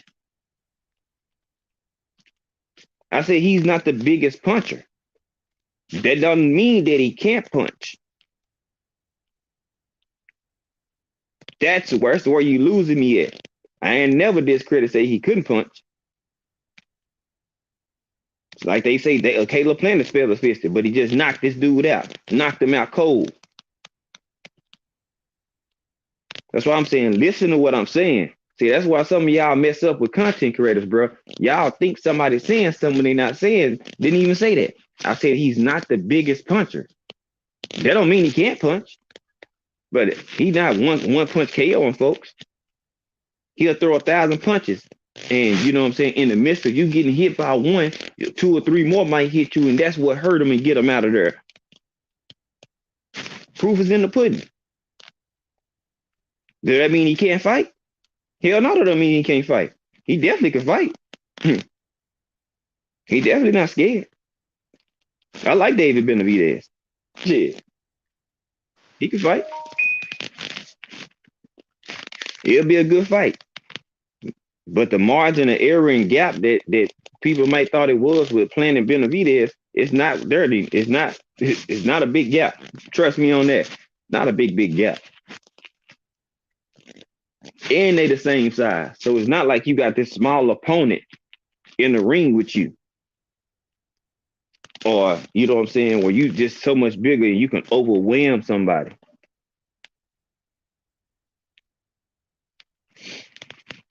Canelo, shit, he gonna keep fighting the same way he's fighting. He gonna keep losing against a boxer or somebody that can yeah. He's not gonna change his style up, y'all. That's the style that they teach every day. Look at what they doing. Look at they camp. Look what they practice on. They abandoned totally the jab, period. Canelo not jabbing his way in. He do this peekaboo shit on the ropes and all that and trying to load up on punches and knock you out. That shit ain't gonna work. It's not, unless you go fight who? It's not gonna fight nobody that's on the top level. Not at this point no more. I'm sorry. You can say he's not done, but he's not getting no better than what he is. What he does is what he does. The man is 32, but he's in 60 fights in. This man got miles and miles on himself.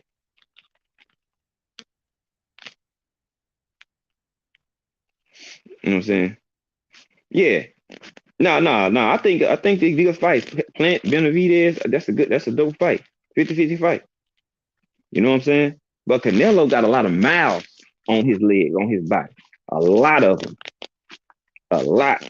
You know he got a lot of miles on him, and his knees and legs and stuff are bad because he wear knee braces in the ring. I'm just saying, why y'all think he don't do all that moving around? Because he can't effectively keep his gas tank been moving around. Come on now, look, if y'all go back and look at the fights, you don't see him jabbing, you don't see him doing nothing. You just see him loading up on the same type of punches. The same thing they got Oscar Valdez doing on that, hitting that damn Canelo Alvarez logo heavy bag. That's all they work on. They ain't working on boxing ability so he can get his ass outboxed. Because they don't work on boxing ability. They work on trying to stop you. And when you can't land those loaded up shots, then what happens? You lose. Because a person know how to box, guess what? That's not gonna work. Because they can move. They not there just to be here. You might have some clean work. I'm just saying. Like, I don't see Canelo getting better at all. If anything, he's declining. Like, if y'all can't see he declining, shit. He's not gonna fight no Charlo. He's not gonna fight an Android. Nope. He's not gonna fight Morrell. unless they force him. But he said they can't even force him already. You're not gonna rematch Caleb Plant. Caleb Plant will beat you. He'll beat him this time. Y'all don't gotta agree, but he'll beat him this time. He'll beat him this time. Because he can box. He don't think he's gonna do is implement some of the stuff that Bill did. Keep a jab and a stick in his face. Like he said, she approved it. And continue to throw combination when he tries to do the peekaboo shit.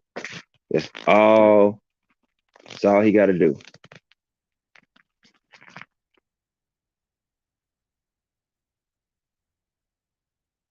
Maria.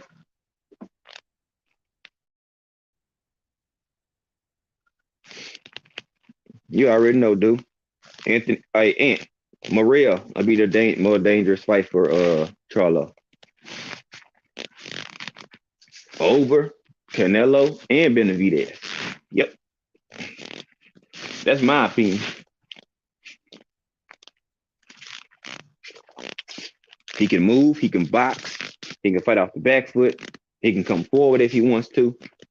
Like he got more tools than Benavidez and Canelo. That's just my opinion. But if I look at them in the ring, and who do I see utilizing jabs and combinations and going to the body, boxing off the back foot, coming forward, you know what I'm saying, using lateral movement. I see David Maria being a tougher opponent than both of them. That's just my opinion.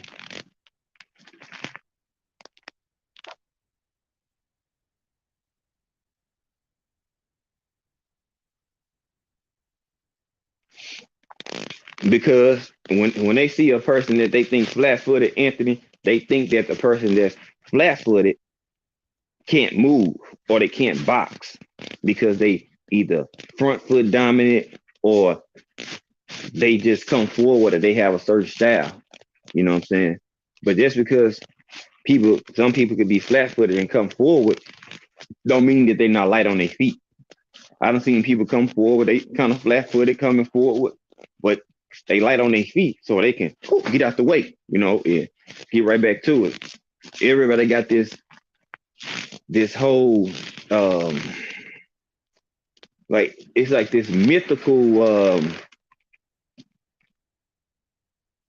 it's like a mythical type of fucking imaginary type of deal to where people feel like just because you can move well, that makes you automatically the better fighter. Why? I don't know. You know what I'm saying? If you're doing all this extra moving and it look fancy, look good and stuff like that, a lot of people feel like, okay, you got the upper hand, this fighter gonna win. That's not always the case. You know what I'm saying? Because all that movement don't make you a good boxer. It just means you got good movement. Being a boxer comes with ring IQ. You know what I'm saying? Being able to know situational matchups and situational points of the fight, to where you might have to use your feet. You might have to get more consistent on your jab. You might have to start doubling and tripling it up. And that's based off your IQ, you know what I'm saying, and what you see in the ring. Yeah, I don't have Benavidez stopping Maria. I don't. You can if you want to, but I mean, Benavidez, he want to overwhelm you. If he can't overwhelm you, then what? That's all I'm saying. If he can't overwhelm you, then what? If his punch is not hurting you, then what? Are you gonna sit here and say Benavidez is gonna sit here and just outbox somebody from the outside? That's not his game. Could he do it? Possibly, but that's not his game.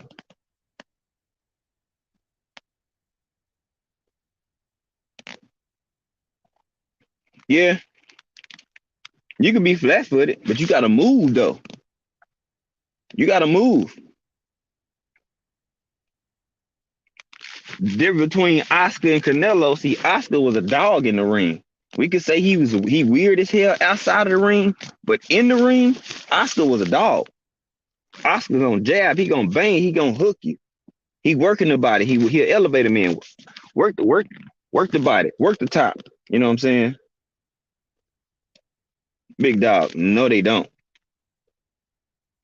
The accumulation does that. Everybody that been a V that's hidden, they not. I mean, they feel them, but they not just out of there just fucked up. Come on, man. Yeah. Hey, I like a dumbass dead game. Yeah, see, Oscar might be weird outside the ring, but in the ring, oh, homie gonna fight. See, I gotta get. See, I give respect where it's due. You know what I'm saying?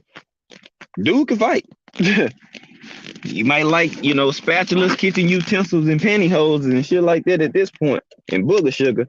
Hey, that ain't got nothing to do with what he can do in the ring. You feel me? Hmm.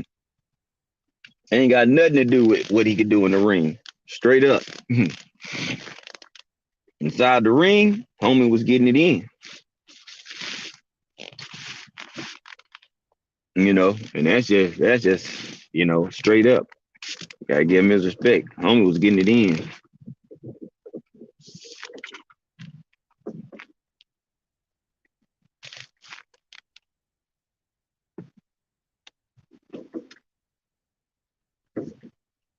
Mm-hmm. Uh, I want to see how far Fernando Vargas son goes. I like what I seen out of him. Was like a Hispanic or Mexican descent or Latin descent fighter.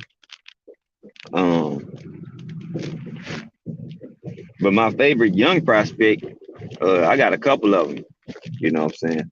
My favorite young prospects are Tiger Johnson, Bruce Carrington, and Abdullah Mason. Those my favorite three young prospects. You know, those three right there, I feel like they're gonna do something. They just showing that the ring IQ, the ability to box, be able to get an opponent out of there.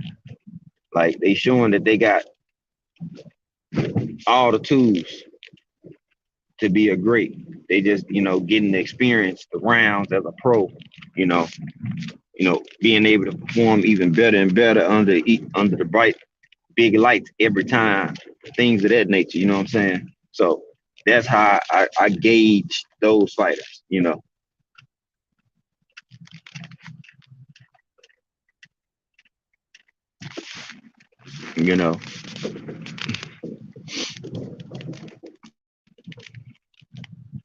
I mean, Haney, that's my guy too. But Haney, he a vet. Even though he 24, he a vet. You know, you've been with 30 fights in, you a veteran, bro. Now he won. Now that's. I mean, under 20, under 25. Yeah, he number one prospect under 25. He accomplished. He already did what he had to. I know you talking about dead game. I found out I started looking at him a little bit a couple weeks ago. He nice. He nice. You know how you be looking at other stuff and you find a fight on an accident? That's how it was. I found Ashton Sylvia on accident. I had heard of him, but I hadn't put my eyes on him fighting or checked out some highlights. I caught him on an accident. And I was like, homie got something. He can fight. He can fight. He got good crack and everything on him. You know? He got good crack with the punches. He got, you know what I'm saying? I like dude. He got something over there. You know what I'm saying? I like Ray Ford too. Little Ray Ford that came that made him some adjustments to his game over the last few fights, and He done tightened up a lot of things I was looking at.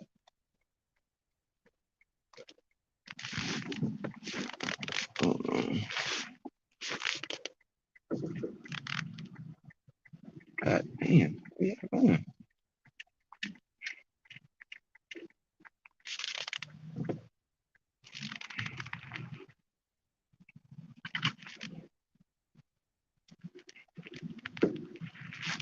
Hey, hey, I ain't mad at you. If that's your opinion, I ain't mad at you, big dog.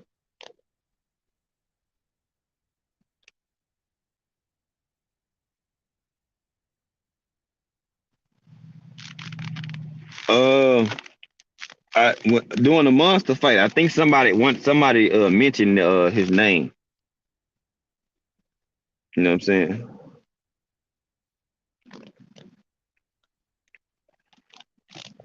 Hey, everybody got some dogs or somebody somewhere. You know what I'm saying? That's why we can't sleep on them. Like no matter where you from,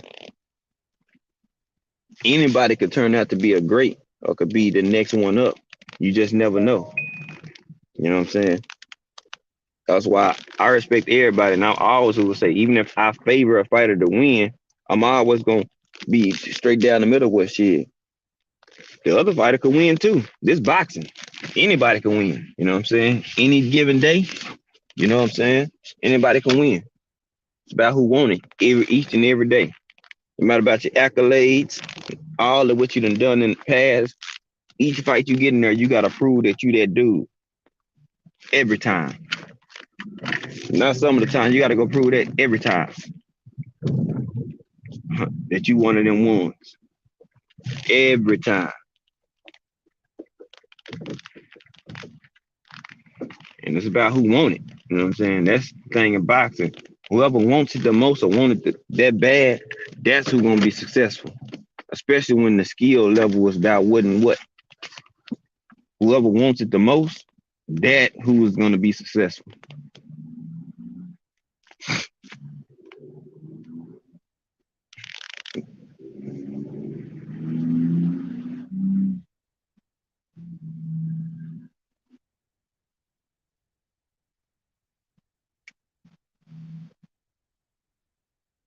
Devin versus Golden Boy. The Golden Boy at 135 has to be a prime Oscar. Well, I put it like this: Oscar can crack.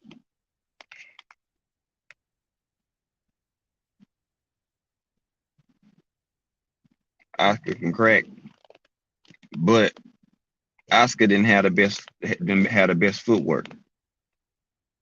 That would have got him. He can punch. He was there, but he struggled with boxers. Even in his prime, he struggled with people that can box and can move. I had good footwork. So with me, I don't know if he'll be able to get out of the way of everything. See how Floyd was able to stick and move on him? Bow bow. I'm not saying Devin is any Floyd, but he is a master boxer, and that can come into play. Could Oscar stop him? Possibly if he hit him with the right punch, he could get him out of there.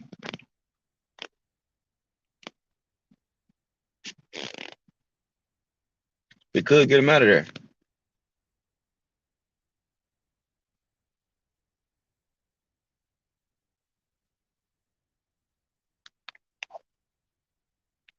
Mm,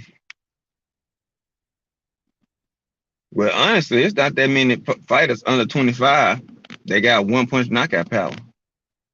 I'm gonna be honest with you. You may have a handful, but it's not that many one punch knockout artists around. Period. You got some, but we might not know about them. Sean Clark, salute to you, bro. I say, if it ain't a Tank Davis or Deontay Wilder, both of them dudes over 25. What young fighters just out here just flatlining with one punch knockout power like that? under 25 or over 25. It's only a handful of people that have that ability. So I don't know. I'm not sure.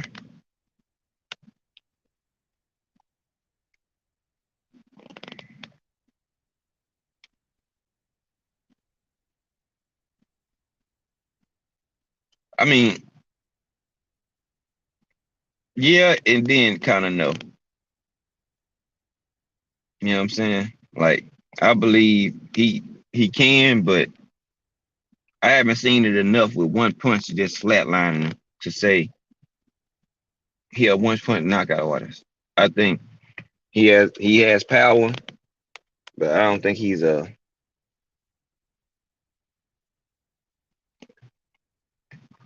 with 15 rounds. You got conditioning come into play too. That's what you got to think about as well. See, I didn't go look at his record, dead game, but I haven't seen him enough. You know what I'm saying to even label him like that. I see the record. You know what I'm saying? I see that. You know, it's only it's a handful of people that got damn near 100% KO ratio.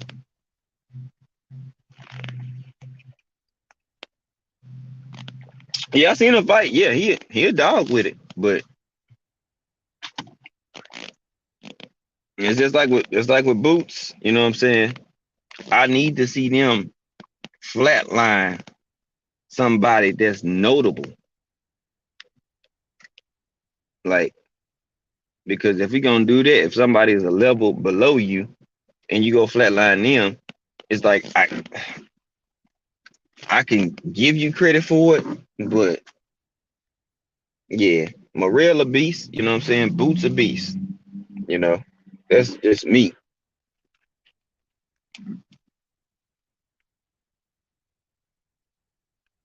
Yeah, because see a TKO, they stopping it. You know what I'm saying? The fighter may still be cool, but the ref thinks that yeah, they still babies. That's why I said they growing, bro. King Styles Production, salute to you, dude. My dude, what's going down? Yeah, they still young in the tooth though, dead game. They got plenty of time to continue to grow into even more mainstream and tap into their prime. You know what I'm saying? They not even there yet. Devin not in his prime yet. Boost not in his prime. Sylvie not in his prime. Like a lot of these cats, they not even in their prime yet. But they showing they got the ability to be that. So I'm letting them grow. When they soon as they get in there with somebody that we know and knock them out, then that's when it's gonna solidify the other ones that they did previously because they were like, well, the other ones, okay, that was the come up, but now you got on this level and start getting folks out of here. That's why I allow people to grow and maturate in their career. You know what I'm saying? I just don't crown them too fast because they still growing. A lot of these fighters are still growing every day. We ain't seen the best version of Tank, Devin, or Shakur yet. Shit, Tank a fresh 28, Shakur 25, Devin just turned 24.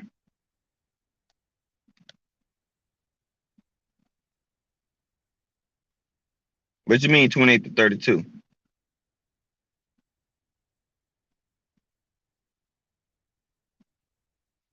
Because once you cross 20, hit that 25 mark, that's when your prime. You open the door of your prime. You got about a 7 to 9 year window in that prime. To about 34, 35, that's tops on your prime. 32, no, it go past 32, bro. It go past 32. With the modern technology and the way folks moving and can come back from different shit. Now I don't say 30, I say past 32 because people at their best at 34. Like, yeah, 28 to 32. Nah, I'm not gonna knock you on that. That's your agreement. From 25 to 34, that's prime. Anything after 35, you on the outside looking in on your prime. Does that mean you still can't be a threat? No, but that you're not gonna be able to consistently beat that person you were over and over 3 or 4 years prior to that.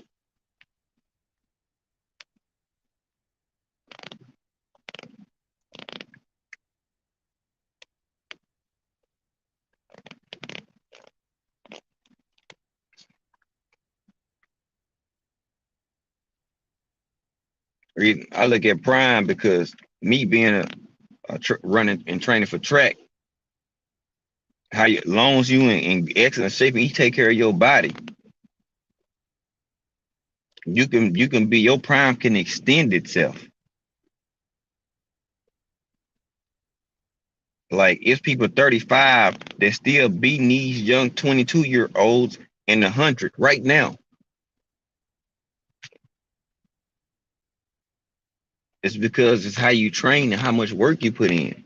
Your prime is defined about how you treat your body for one, how hard you train, two, how dedicated you are to your craft, and then just the work you constantly put in. That would extend your prime. You only can extend it for so long, but even if you out of your prime, you still can be a top dog.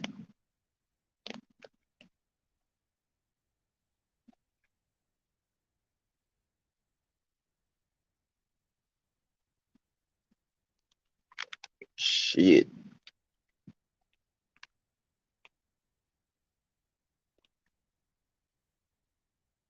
I mean, I might say Linux probably because Linux not American. Linux is you know he from overseas. He started off as a boxer. Emmanuel Stewart taught him how to sit on his punches and how to get folks up out of there. That was the best thing that could have happened to Lennox Lewis. Mm,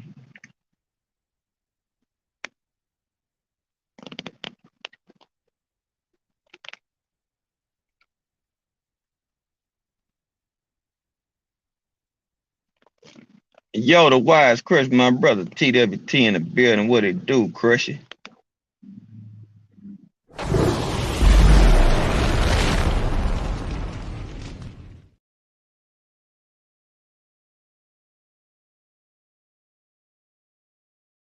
There I go. Do this. Boom. Do that. And drop this right here.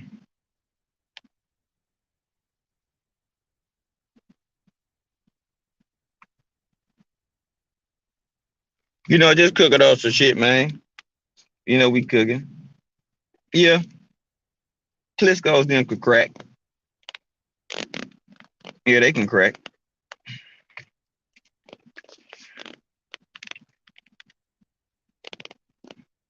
They can crack.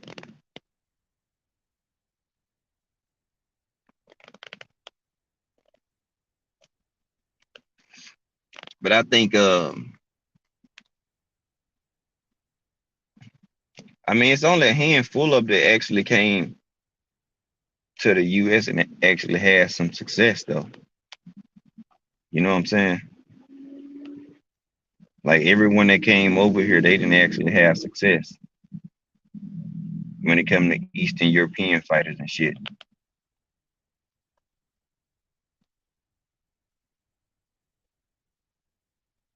Yeah, yeah, I wasn't even thinking about him. That's why I say, yeah, Vlad, yeah, he could punch. Like he was a heavier puncher than Lennox. I think I just like Lennox because he was able to crack and box.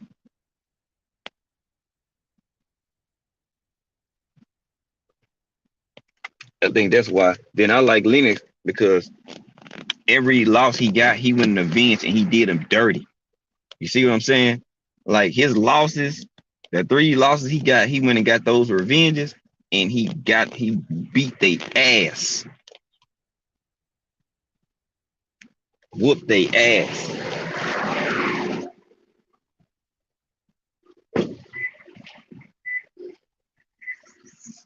Vlad, he was big, more, stationary type of fighter, but he'll crack your ass. How you doing? Picking up. Last name Russell. Probably that one with the bread on it. Yes, sir. 2270, cash your card.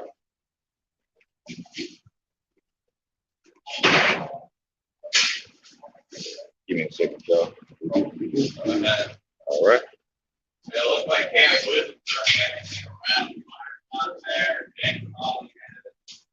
how you doing?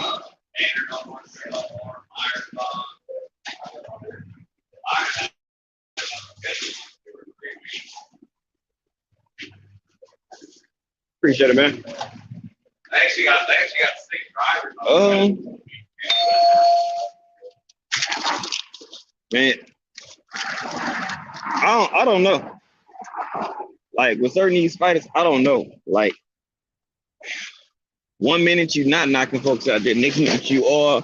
It's like I don't even put Fury in that category, man. Like I leave the cheaters up out of it. I'm just gonna be honest with you. I don't really care for Fury like that. For him to be that big, he is skilled. He can fight. But at this point, I just don't know. You know what I'm saying? Man, I don't know. I think I'll roll with Klitschko, man. I'm gonna be honest with you. I think I got Klitschko in that joint. Because Klitschko, he had the ability to box as well too. He might not have been as fast or fleet of foot as some other fighters. But if he hit your ass, you see what I'm saying? If he hit you the right way, you know what I'm saying? You might be out of there. Y'all know how many times did we see Klitschko flatline the shit out of folks? You know what I'm saying? Like, so I think I roll with Klitschko. He fought better competition. You know what I'm saying? He actually stop some people that are better competition and quality of opponent. Other than him having this, glove gate and this extra shit with Wilder, nobody would even be talking about Tyson Fury. Literally, let's just keep it a buck. Joe Townsend, what's good, JoJo? What's good, bro? Nobody really be talking about Fury if he didn't have Wilder, slided in with him. Nobody. Well, nobody really worried about him. Not like that. He really didn't have a name that was gonna ring bells like that. But something else before this show ends, I gotta talk about this. Now, let's talk about this Earl Spence possibly getting stripped. Well, let's put it like this. The WBA and the WBC working hand in hand. They up next. Boots is ranked number 1 in the IBF. They're not up right now. Second of all, Stanionis already took step asides a couple of different times. If anybody has the upper hand on, for sure. If anybody has the upper hand on the Mando, it's gonna be the person that took the step aside money. Like I get people in Boots. I mean, EJ like the Boots fight. You know what I'm saying? If he can get it, he does. He already came out and told us that. But at the same time, he not up next. When it comes to Mando, for the talent and skill, yeah, he up right now. I feel like he can get in there with Bud and Spence right now. But he is not gonna get that nod over Stanionis, and he already took step aside a couple times. See what I'm saying? Like people gotta know that this still is a business, and that boxing is a business. And if he wants to give up his shot after stepping aside twice, that'll be foolish. You know what I'm saying? That'll be foolish to step aside again and give Boots the nod on a fight or chances at belts when you had it. You know what I'm saying? So to say, oh, he's gonna get stripped if he don't fight Boots, but he got other mandatories that's pressing right now. You know what I'm saying? So I don't know, man. It's just they say a lot of shit. Man, I sit back and gotta like, okay. And now Boots is about to fight a guy that has, I think, the regular or some shit or whatever they got going on. So he could just cut that in half. So it's just you just X out, you know what I'm saying, to where you don't even have to fight a challenger for that joint or nothing. You already this is basically like his eliminator, I guess, in a sense for Boots taking a fight he's gonna fight next month. So I mean, we gotta this doesn't nothing happens until Boots fight the guy he's about to fight. After that, then they say 120 days, but we'll see how they go. I don't think they're gonna strip EJ. You know what I'm saying? I don't. What up, dead gang? What's up, G5? What's good with it, babe? Man, you already know, man. Shit, man. Shit, I chopping it up with you, bro. Just wanted to jump on for a minute, bro. Oh yeah, Shit. man. You know, it's all good, man. You know me, I don't knock nobody on their opinion on what how they feel. You know what I'm saying? I want to see these good fights like everybody else do. You know Well, what I'm shit. saying?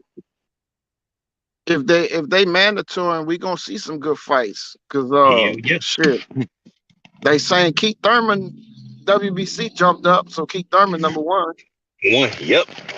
Yep. You know what I'm Yeah, he saying? was like So number 3 or something like that, but then they even jumped up some more. I'm like, I'm cool. I wouldn't mind Bud or Spence to fight Keith Thurman. I mean, like the namesake do him good. You know what I'm saying?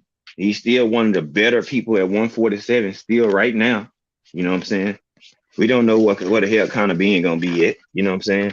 Virgil, he a talented fighter, but we don't know how far he going. You know what I'm saying? Like it's yet to be determined.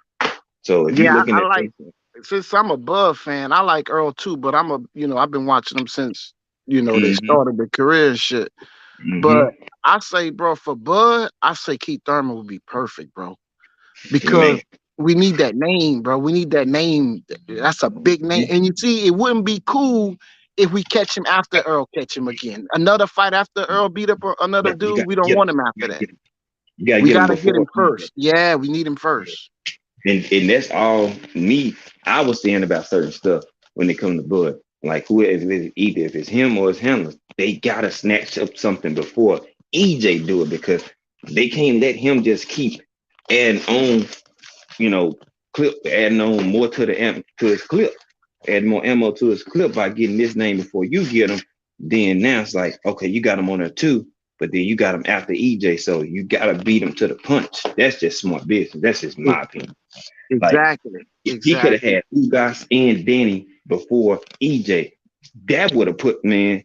If he would have fought Ugas or EJ before, I mean Ugas or Danny before EJ, man. Now you was like, okay, you went and fought both the dudes that you had took L's to, or you split, or at least lost to one time in the amateurs. You got them back and beat them not for free. You got paid to do it. You know what I'm saying? And you got your Yeah, it get makes a back. difference. It makes a Them difference. off, Bro.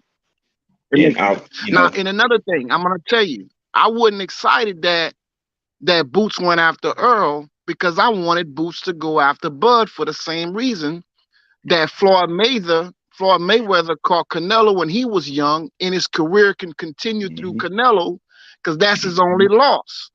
So if you yeah. beat one of them little youngsters and their career shine, you still living on through that one loss they got through you. It aged well, aged real well. Like certain people losses, or certain people that some of these fighters gonna beat, it's aging well because the certain fighters keep getting better. So it helps that win age better for them because you might have beat them at this point, but that fighter kept exceeding and excelling their career. So now the win that you got will kind of just elevates like, man, you must have been a level ahead of that fighter. You know what I'm saying? So Exactly.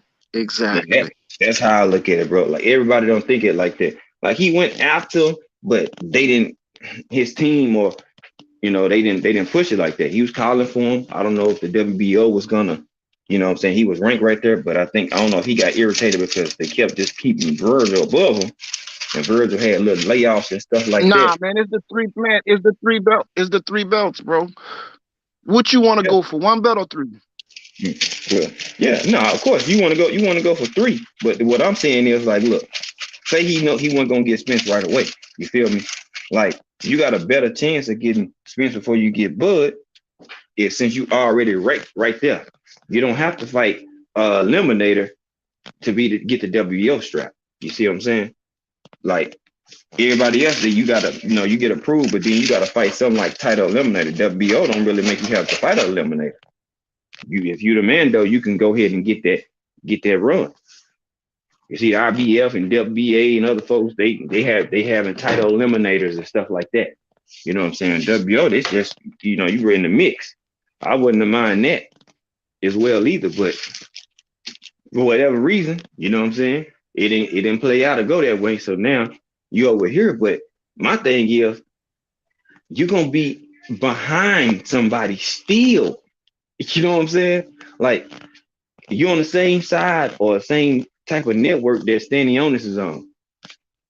You know what I'm saying? And if they gonna try to give him his shot, because he gonna be like, well, wait a minute.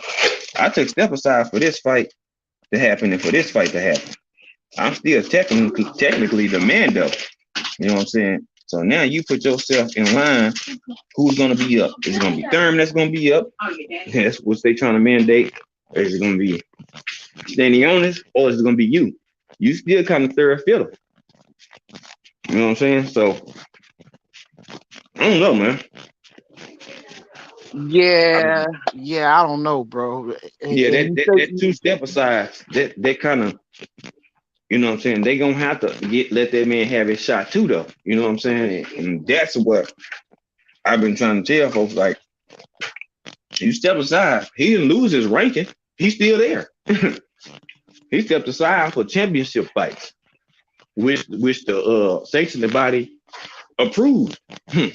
So that man's still gonna get his chance of his shot, either now or later.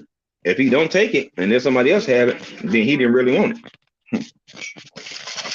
see, but you see, Earl might need a little time off too, though, bro, because of that accident.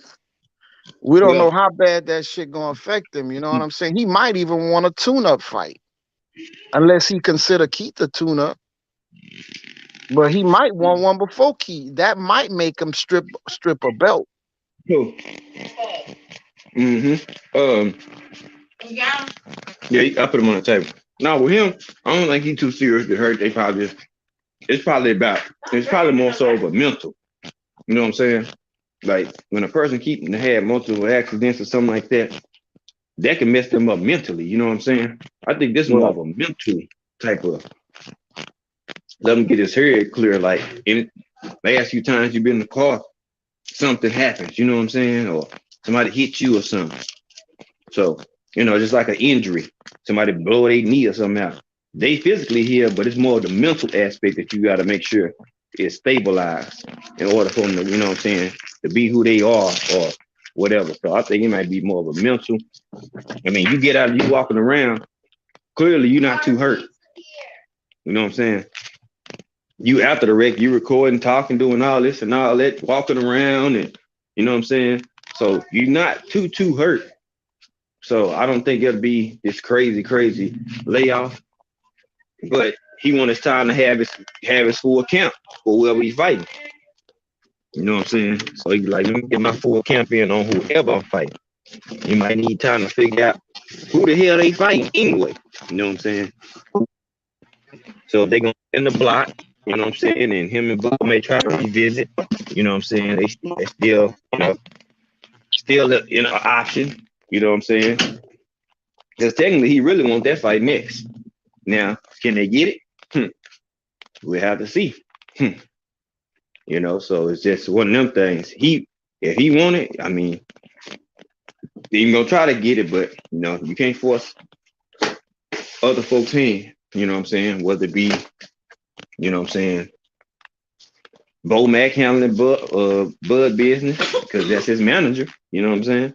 Or Al Heyman them doing EJ shit. So whatever the case is, however it is, shit, that man gonna need time to figure out who the fuck he fighting.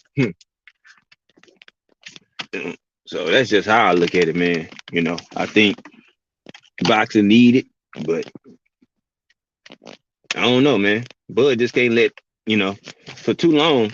His team ain't gonna want to admit it, but over time, y'all let EJ get a jump on y'all with opponents when y'all could have got him. Whether it's Bob, Aaron, fought or whoever, they let him get their jumps on certain opponents.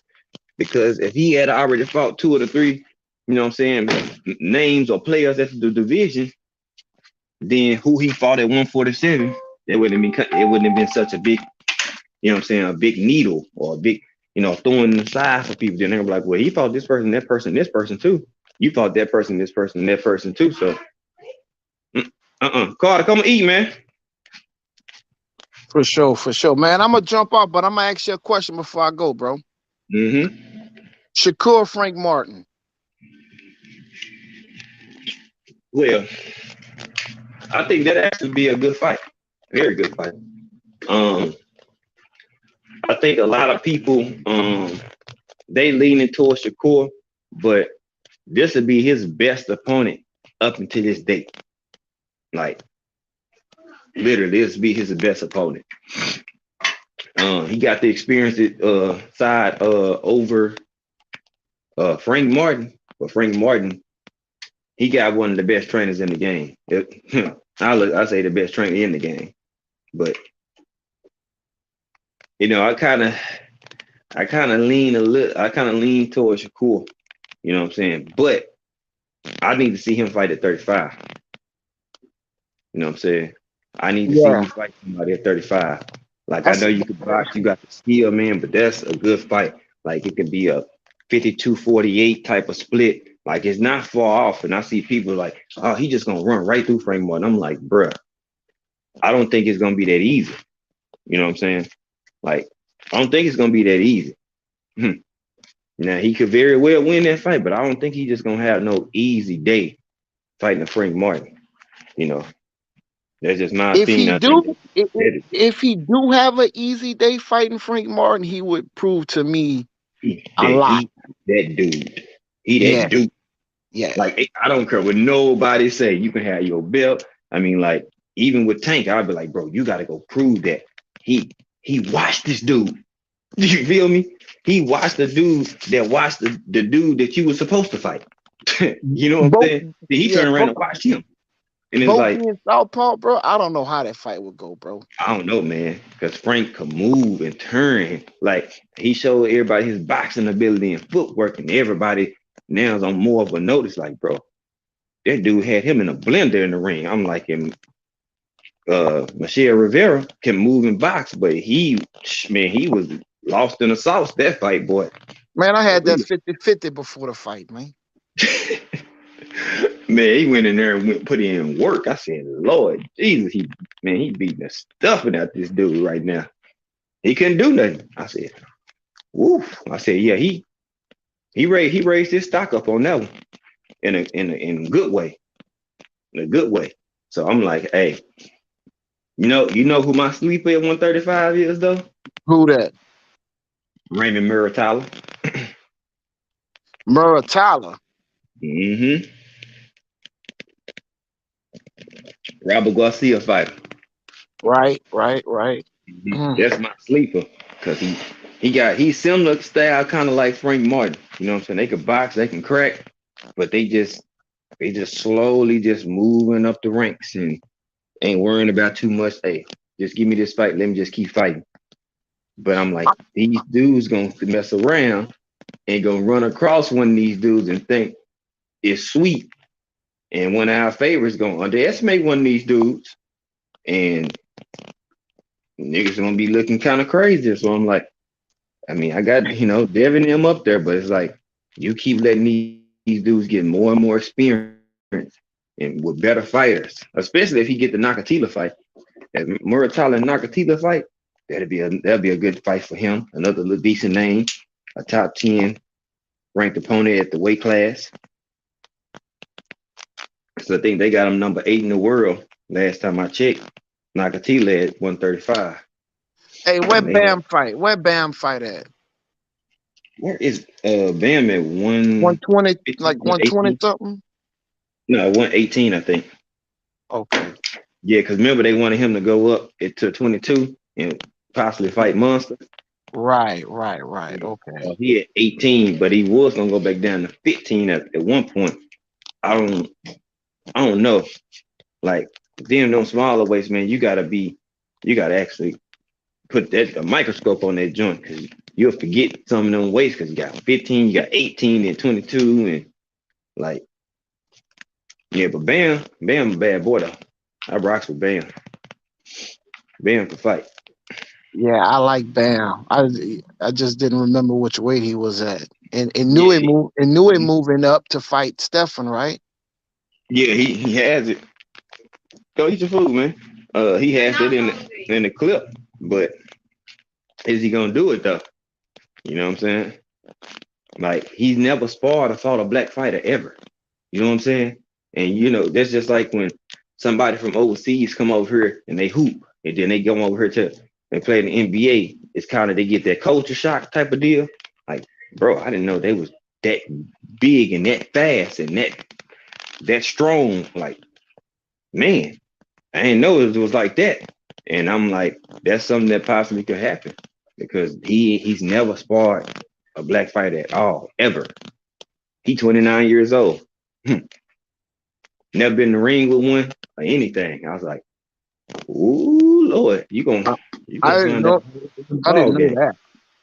I didn't Yeah. know that. He even said he would love the challenge, but he never has. I'm like, Damn. oh man, oh man. Oh, that means something Yeah, because Fulton is the wrong one to go first with boy, though. man, you better go touch somebody else first. Don't go straight to Cool Boy because I mean, Cool Boy at that weight, he like 5'7", 5'8". You know what I'm saying? With long arms, with good defense, real good boxing ability. Could bang on the inside, fight you from range. That's a bad boy right there, man. You just don't take him as your first fight, man, coming into the weight class, man. That's like somebody, you know what I'm saying, coming up from 140 saying, like, look, give me Earl or Bud right away. You sure? Are you sure you want to do that? You know what I'm saying? Like, okay. That's what Black Cobb want. He want that smoke. Man gonna get assassinated, boy. Whew, Lord Jesus. He better, man, leave Spence Bud Boots alone. They'll embarrass you badly.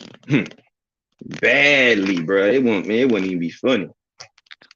Black got a That, little that footwork. He can last a few rounds, but maybe. when he get but his reaction to when he get hit, whew, when he get hit, his whole like he Yeah, almost lose his shit all. change up. His shit change up.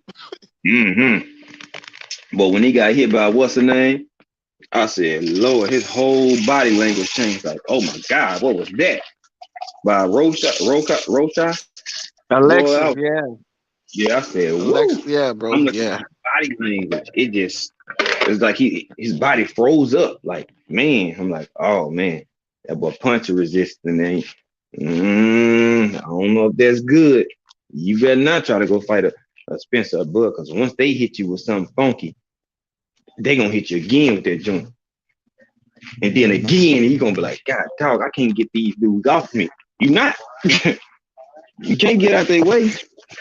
You know what I'm Right. saying? So it's Right. like you gonna either get ran over or you gonna get knocked out.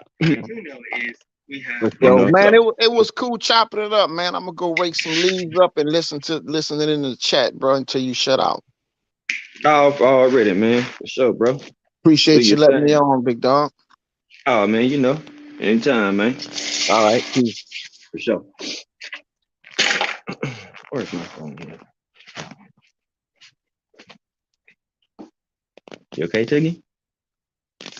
Well, you want your Dr. Pepper? That's what's left of it. Let me see. I give you some of my juice. Let me grab my phone.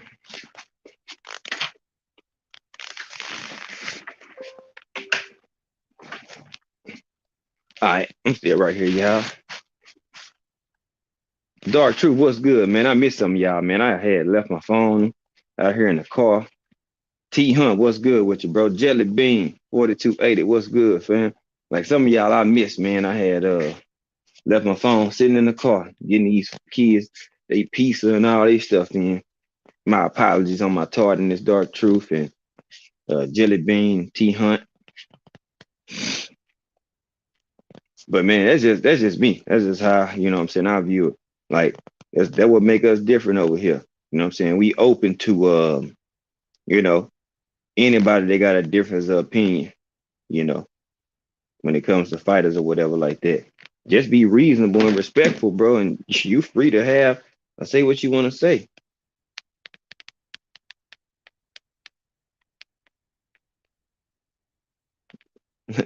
I'm a little nice. Be easy with snacks. Five called me years ago. Love you, Five. Love you too, bro. Pull this thing, yeah. It right here. It right here. It right here. Still right here. Staying still right here. Still right here. Ain't nothing going on. Just waiting to get this engine. That's all. That's all. It's still right here. I ain't went nowhere.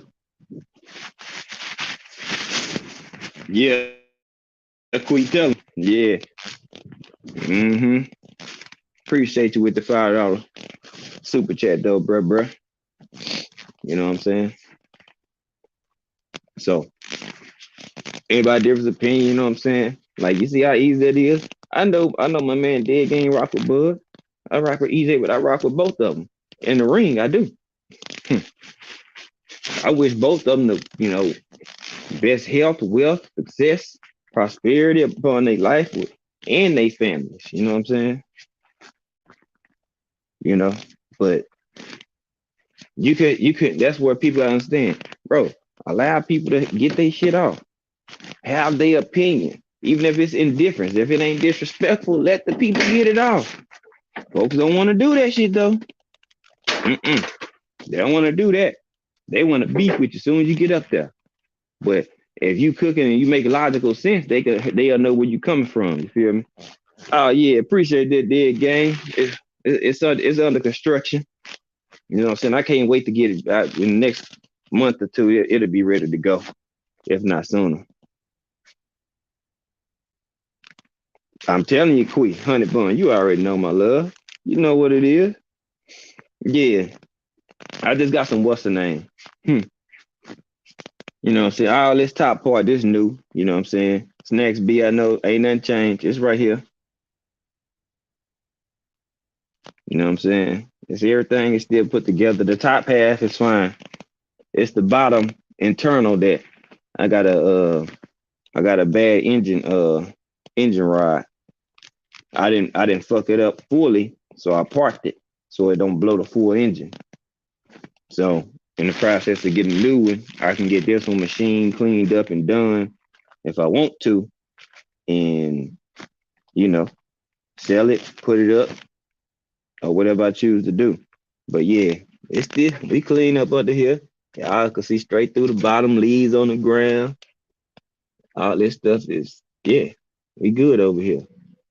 You know, that's my tour right here. My little toy. And yeah, it'll be back. It'll be back soon. Real soon. Real soon, man. So I could burn me some rubber.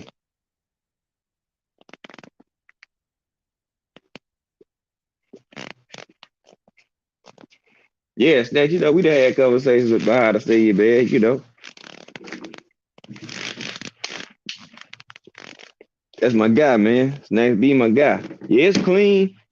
Um, only thing is, man, the internals kind of messed up, man. So, when it scrunk up, it gotta like this little ride knock. Because one of them is bent. So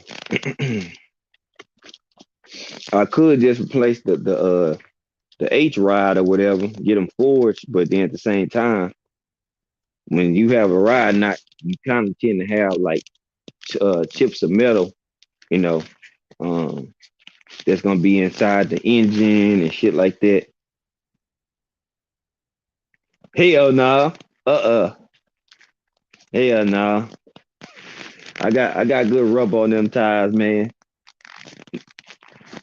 I got some good rubber on the tires, big gang. Like we good on the tires, you know.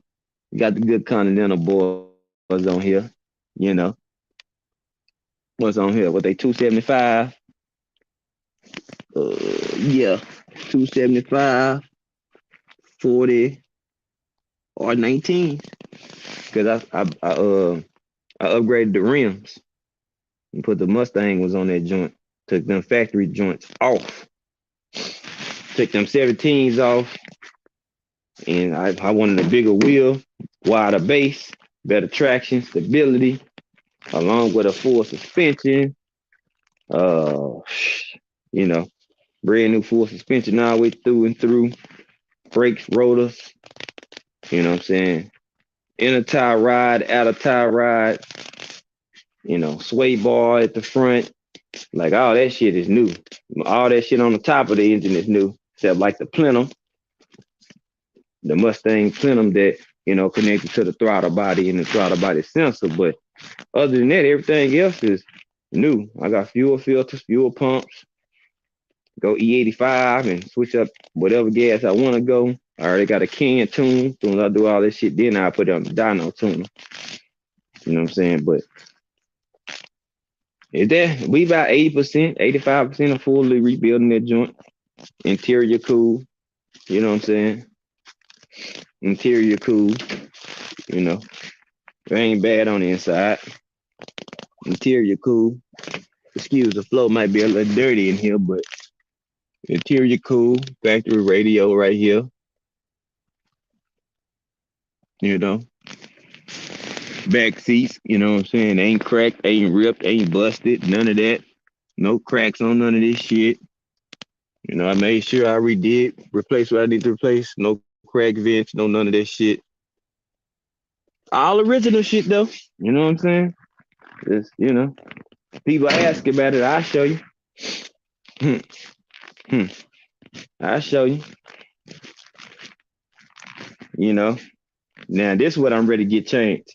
See the little oxidized part on the top right here? You know what I'm saying? From it just being old, it ain't in every spot. But I already got that replacement bitch right here. You know what I'm saying? I've been had that. That's what I'm waiting. As soon as I get the new engine put in, see, it's just in certain spots. But this coming off. That's coming off. That's coming off. The replacement convertible top is in the trunk with the fuel pump and the fuel filter and some more lowering springs for the front. When I got my suspension done, my damn lowering springs one here. Y'all see that space right there? Yeah, no space right there. Ain't supposed to be like that. Cause you're supposed to get a spring lock when you change your suspension. If you don't get a spring lock, them springs gonna open all the way up. But I had this fucked up ass noise that I couldn't stand. So I said, fuck that, I'll just get my springs back later. So I sit up a little higher at the front. Nope. When I put my lowering springs on, they'll be cool. They'll be back. You back how the back sitting like this right here. See how much space in between that one? You know, barely in the space. You know, barely in the space right there. But the front got that gap right there. But she still sit clean though. She a little dirty, but she still clean though. You know, I need to crank that bitch up. My battery dead. My battery dead though. Finna roll up though. That's what thing I know I'm about to do. About to roll up. Mm-hmm. But that's, you know what I'm saying?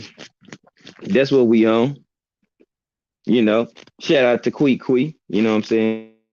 And my woman, she got some handprints on rebuilding this car too.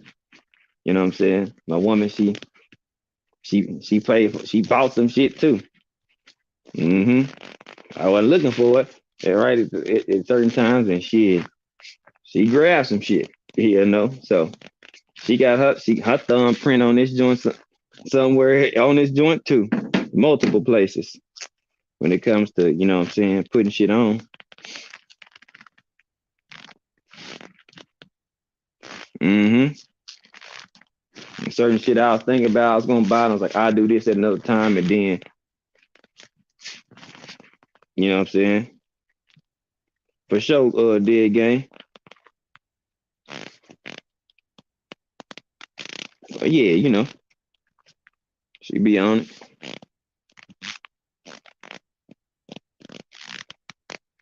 She be on it. But that's that. They asked about the stain. Fuck it. I'm actually right here in the garage already. Well, why not? Here you go. Ain't nothing happened. Same old thing. I know I was on it every day, 24/7. You know, I was on it every day. Then back to work and all that other stuff, and lifetime shit start to sit in, start to change up. So, you just gotta adjust on the fly. Do what we gotta do. What make us resilient. Just in doing shit on the fly. That's what make us resilient, my people.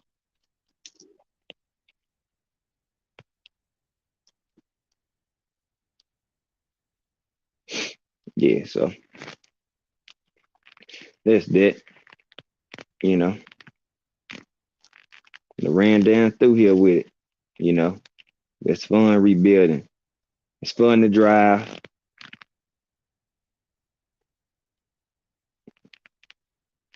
You know what I'm saying? AC, the heater worked well. You know what I'm saying? Like a lot of stuff other than what I replaced is still original paint, everything. I just got it, you know what I'm saying? It was in good shape. And I wanted to start making sure it stay in good shape. Start rebuilding certain shit.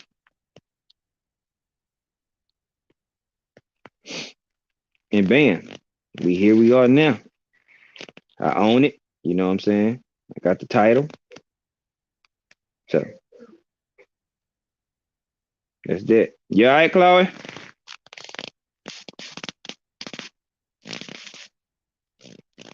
So there we go. That's how that went in. Year and a half, 2 years later, shit, got this joint. I've been letting it sit. Ain't been no extra miles added on it for some months. For some months. Months. So now about that time, might have found somebody that can drop that motor in when I grab it. So, that's the good part. And that'll be grabbed here soon.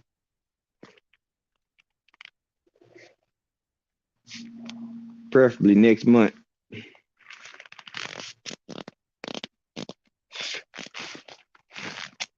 Then y'all will see me back doing lives and my ass will be what's the name? Back in the car. Doing lives from the car from time to time.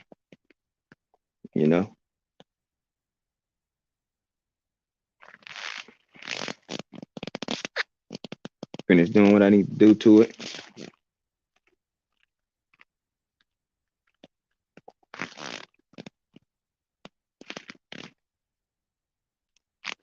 Like I was saying though, these false narratives though, man, look.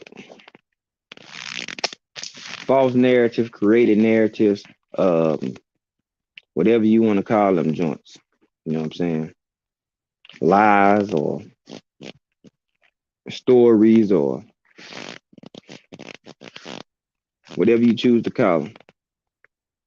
They killing boxing. Killing boxing. And you got people that's dumb enough to believe this shit.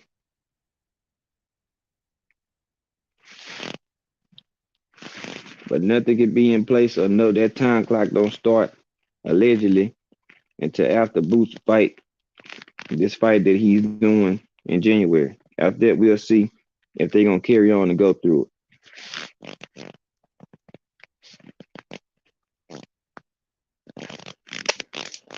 Because when people take step aside, other sanctioning bodies, all the sanctioning bodies work along with each other, not just the two that the last piece that they got.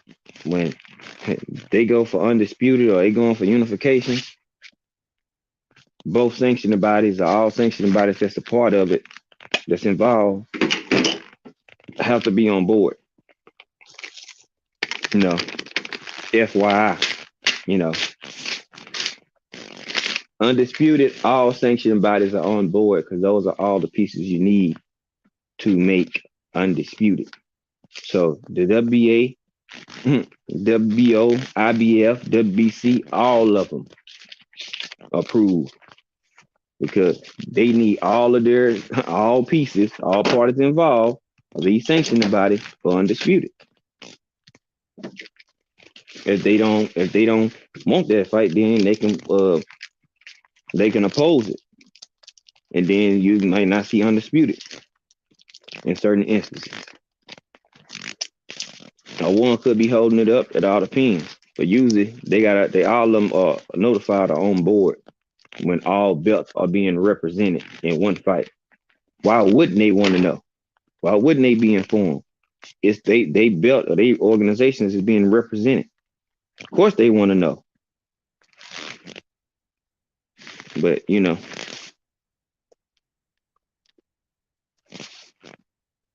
I ain't not on like nobody. I'm just using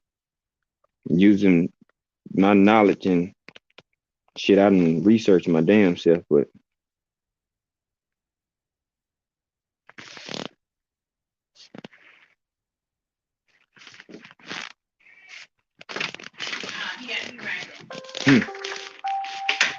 what happened?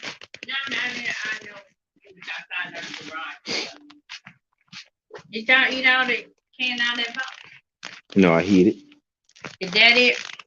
That it was in my bottom drawer? Look, they were around and found this in my bottom drawer. No, I knew it was in there. No, these I put in the refrigerator. Oh, yeah, Leave one in there, I guess. Nah, they put it right there in that basket. I need them to eat. I don't.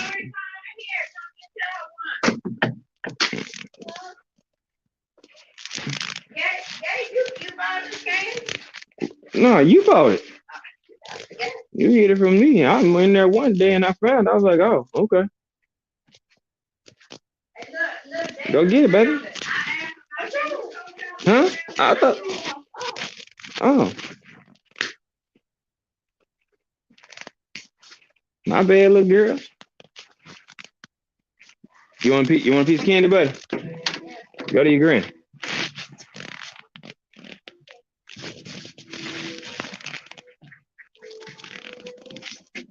Carter.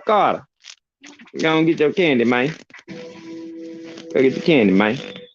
Go and get your candy, man. Oh, man. He got a gun. He got a gun, buddy. But yeah. Like, they got to be on board, though, like I was saying. And I think, sometimes reports come out and, people like to do shit without, not saying they don't have the connections and nothing like that, but did we hear Gilberto Mendoza say that Spencer's gonna be stripped? I'm looking for that. Can I go on the IBF page and see that he gonna be stripped? You know what I'm saying? So I'm not going, I hear it, I'm gonna listen to it, I'm pocket the information, but then I'll wait to see how things pan out. I don't mind retract something if I'm wrong. I'm just good at not reporting on shit until information is out. I'll talk about that once Boots had this fight next month, because that's when it kicks in. So if that's the case, We'll see once this fight ends for Boots in January, and then we'll see where it go. You know what I'm saying? Like it's just that simple to me. It's that simple to me, y'all. Real talk. That simple. I can't speak for everybody else, but it's that simple for me. How many times have we heard people say they or supposed to get stripped or whatever and nothing happened?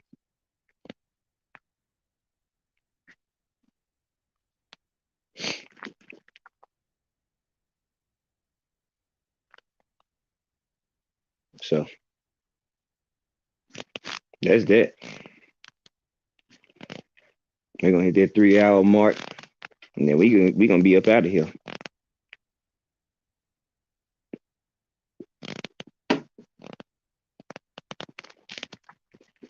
Then be outy 5 wow.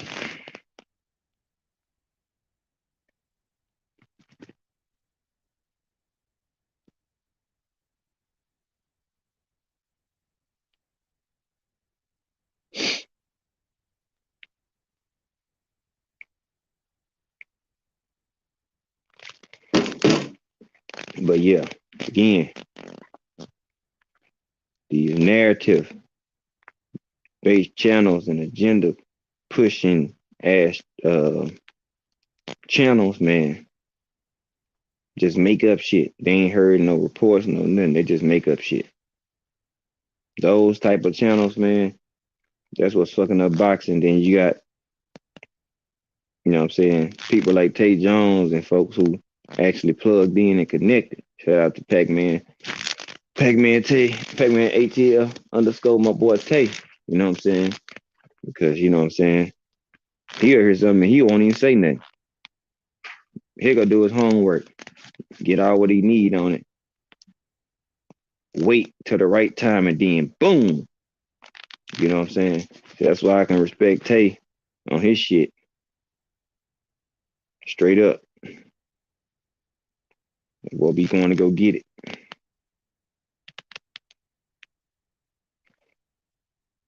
You know what I'm saying? So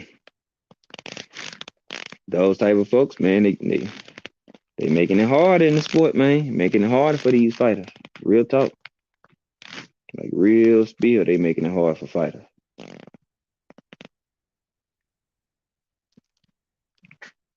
Because now you got casual fans that are taking a run with this shit and sell that.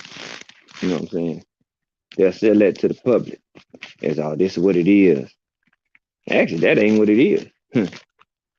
That's what they want people to believe at times.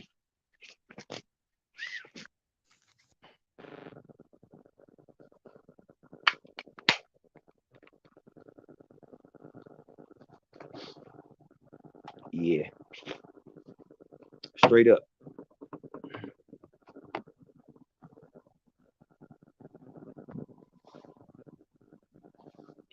But man, if y'all Monster has never graced the square circle with a brother. You feel me? Not a once.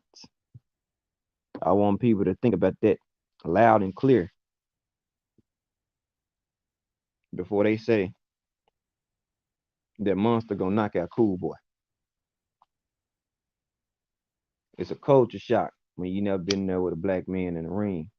They got the skills. He'll see. It's not gonna be a Paul Butler in there with him. Trust and believe that. It's not gonna be a Paul Butler. And what I want people also to think about is that Monster is 5'4". Cool Boy's 5'8", 5'7". The size, the reach advantage favors Cool Boy as well. You feel me? All this favors Cool Boy. I don't know. I can't say punching power favors Monster because he's never fought at what? 122? We don't know if that power gonna translate. We don't know none of that. Certain stuff we don't know until we know. You know what I'm saying? So I have to be and keep it in mind that hey, we won't know until we know. Straight up.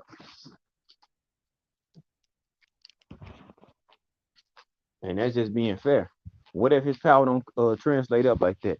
So is are we going to know say that he gonna outbox Cool Boy? I don't think so. Could he? Possibly, but we don't know. It's yet to be seen or determined.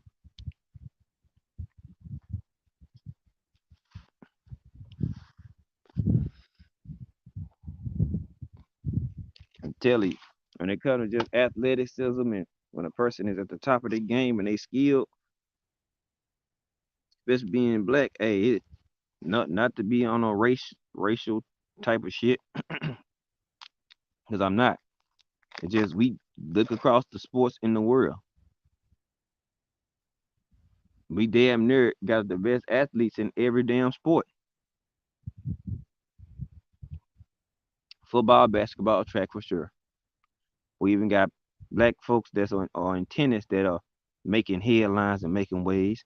You got even more black people in golf, more black people in baseball now. You're getting a sprinkle or dab or, you know, of in swimming. You got some that play hockey. I mean,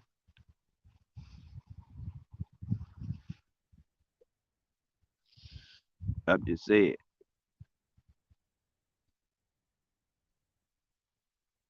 across the globe,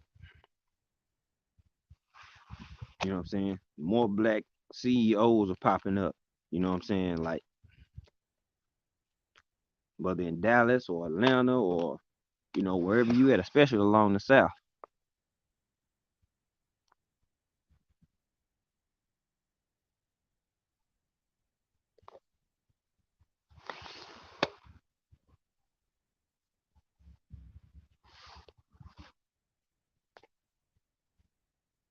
So that's something else to think about, y'all.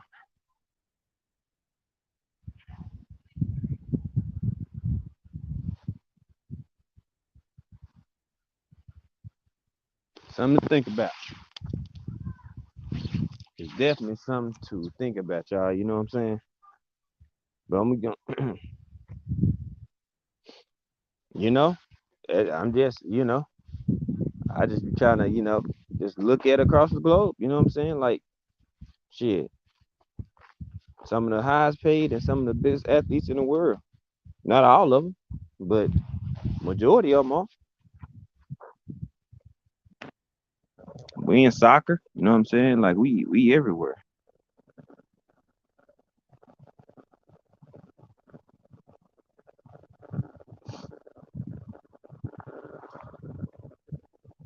Like we're a little bit everywhere at this point. You know,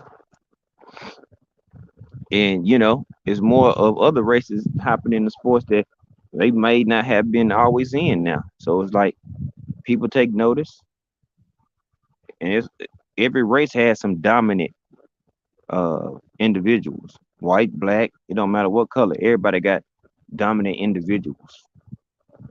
Everybody just got their own lane or different fields that they might be intrigued by or privy to. You know what I'm saying?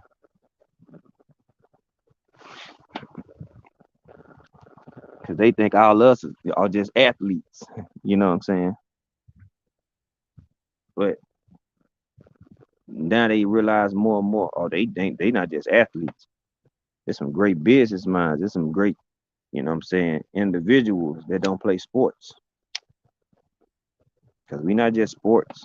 Is that we got some highly intelligent individuals in our race that make moves and probably IQ higher than some of the people that they look up to or they think on the top of their game in real estate or, you know, stocks or cryptocurrency or something like that. Then they look up like, damn, they person real good as well too. I didn't know he was that smart. It's like a shock to them. Like, damn. I know he was played this and he did this, but I didn't even know he knew about this because you never show your whole hand. Leave people intrigued. Leave really keep yourself somewhat of a mystery in certain stuff.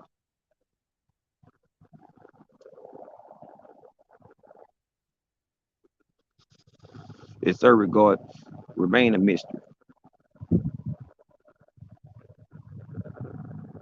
Real talk. If you want to know, then let them know. But if you want to surprise them with them, don't say nothing. And then when the right time comes and you walk them down on that topic or they hear you cooking on, they like, damn, I didn't even know homie had all that in. I didn't know he had that much more in the clip. And you be like, yep,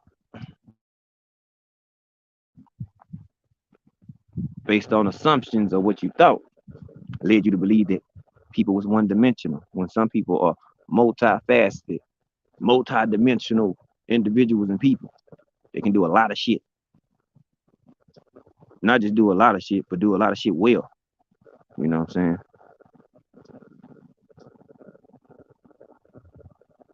You know, I'm keeping it light. Mm, You know, Alexander Graham Bell. You know what I'm saying? A lot of stuff don't get credited for, but Eli Whitney. You know what I'm saying? The Cotton Gin. You know what I'm saying? Like this stuff I remember because history my favorite subject. I learned this a long time ago in grade school and never forgot it.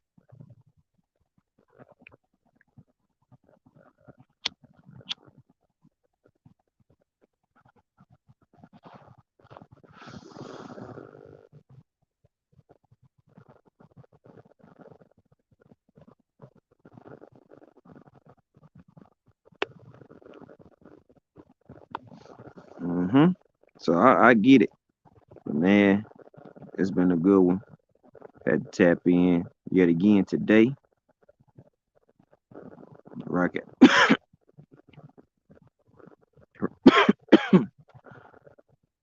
Shit. Rock out with y'all. Appreciate y'all. Thank y'all for the love, support. But we about to get out of here.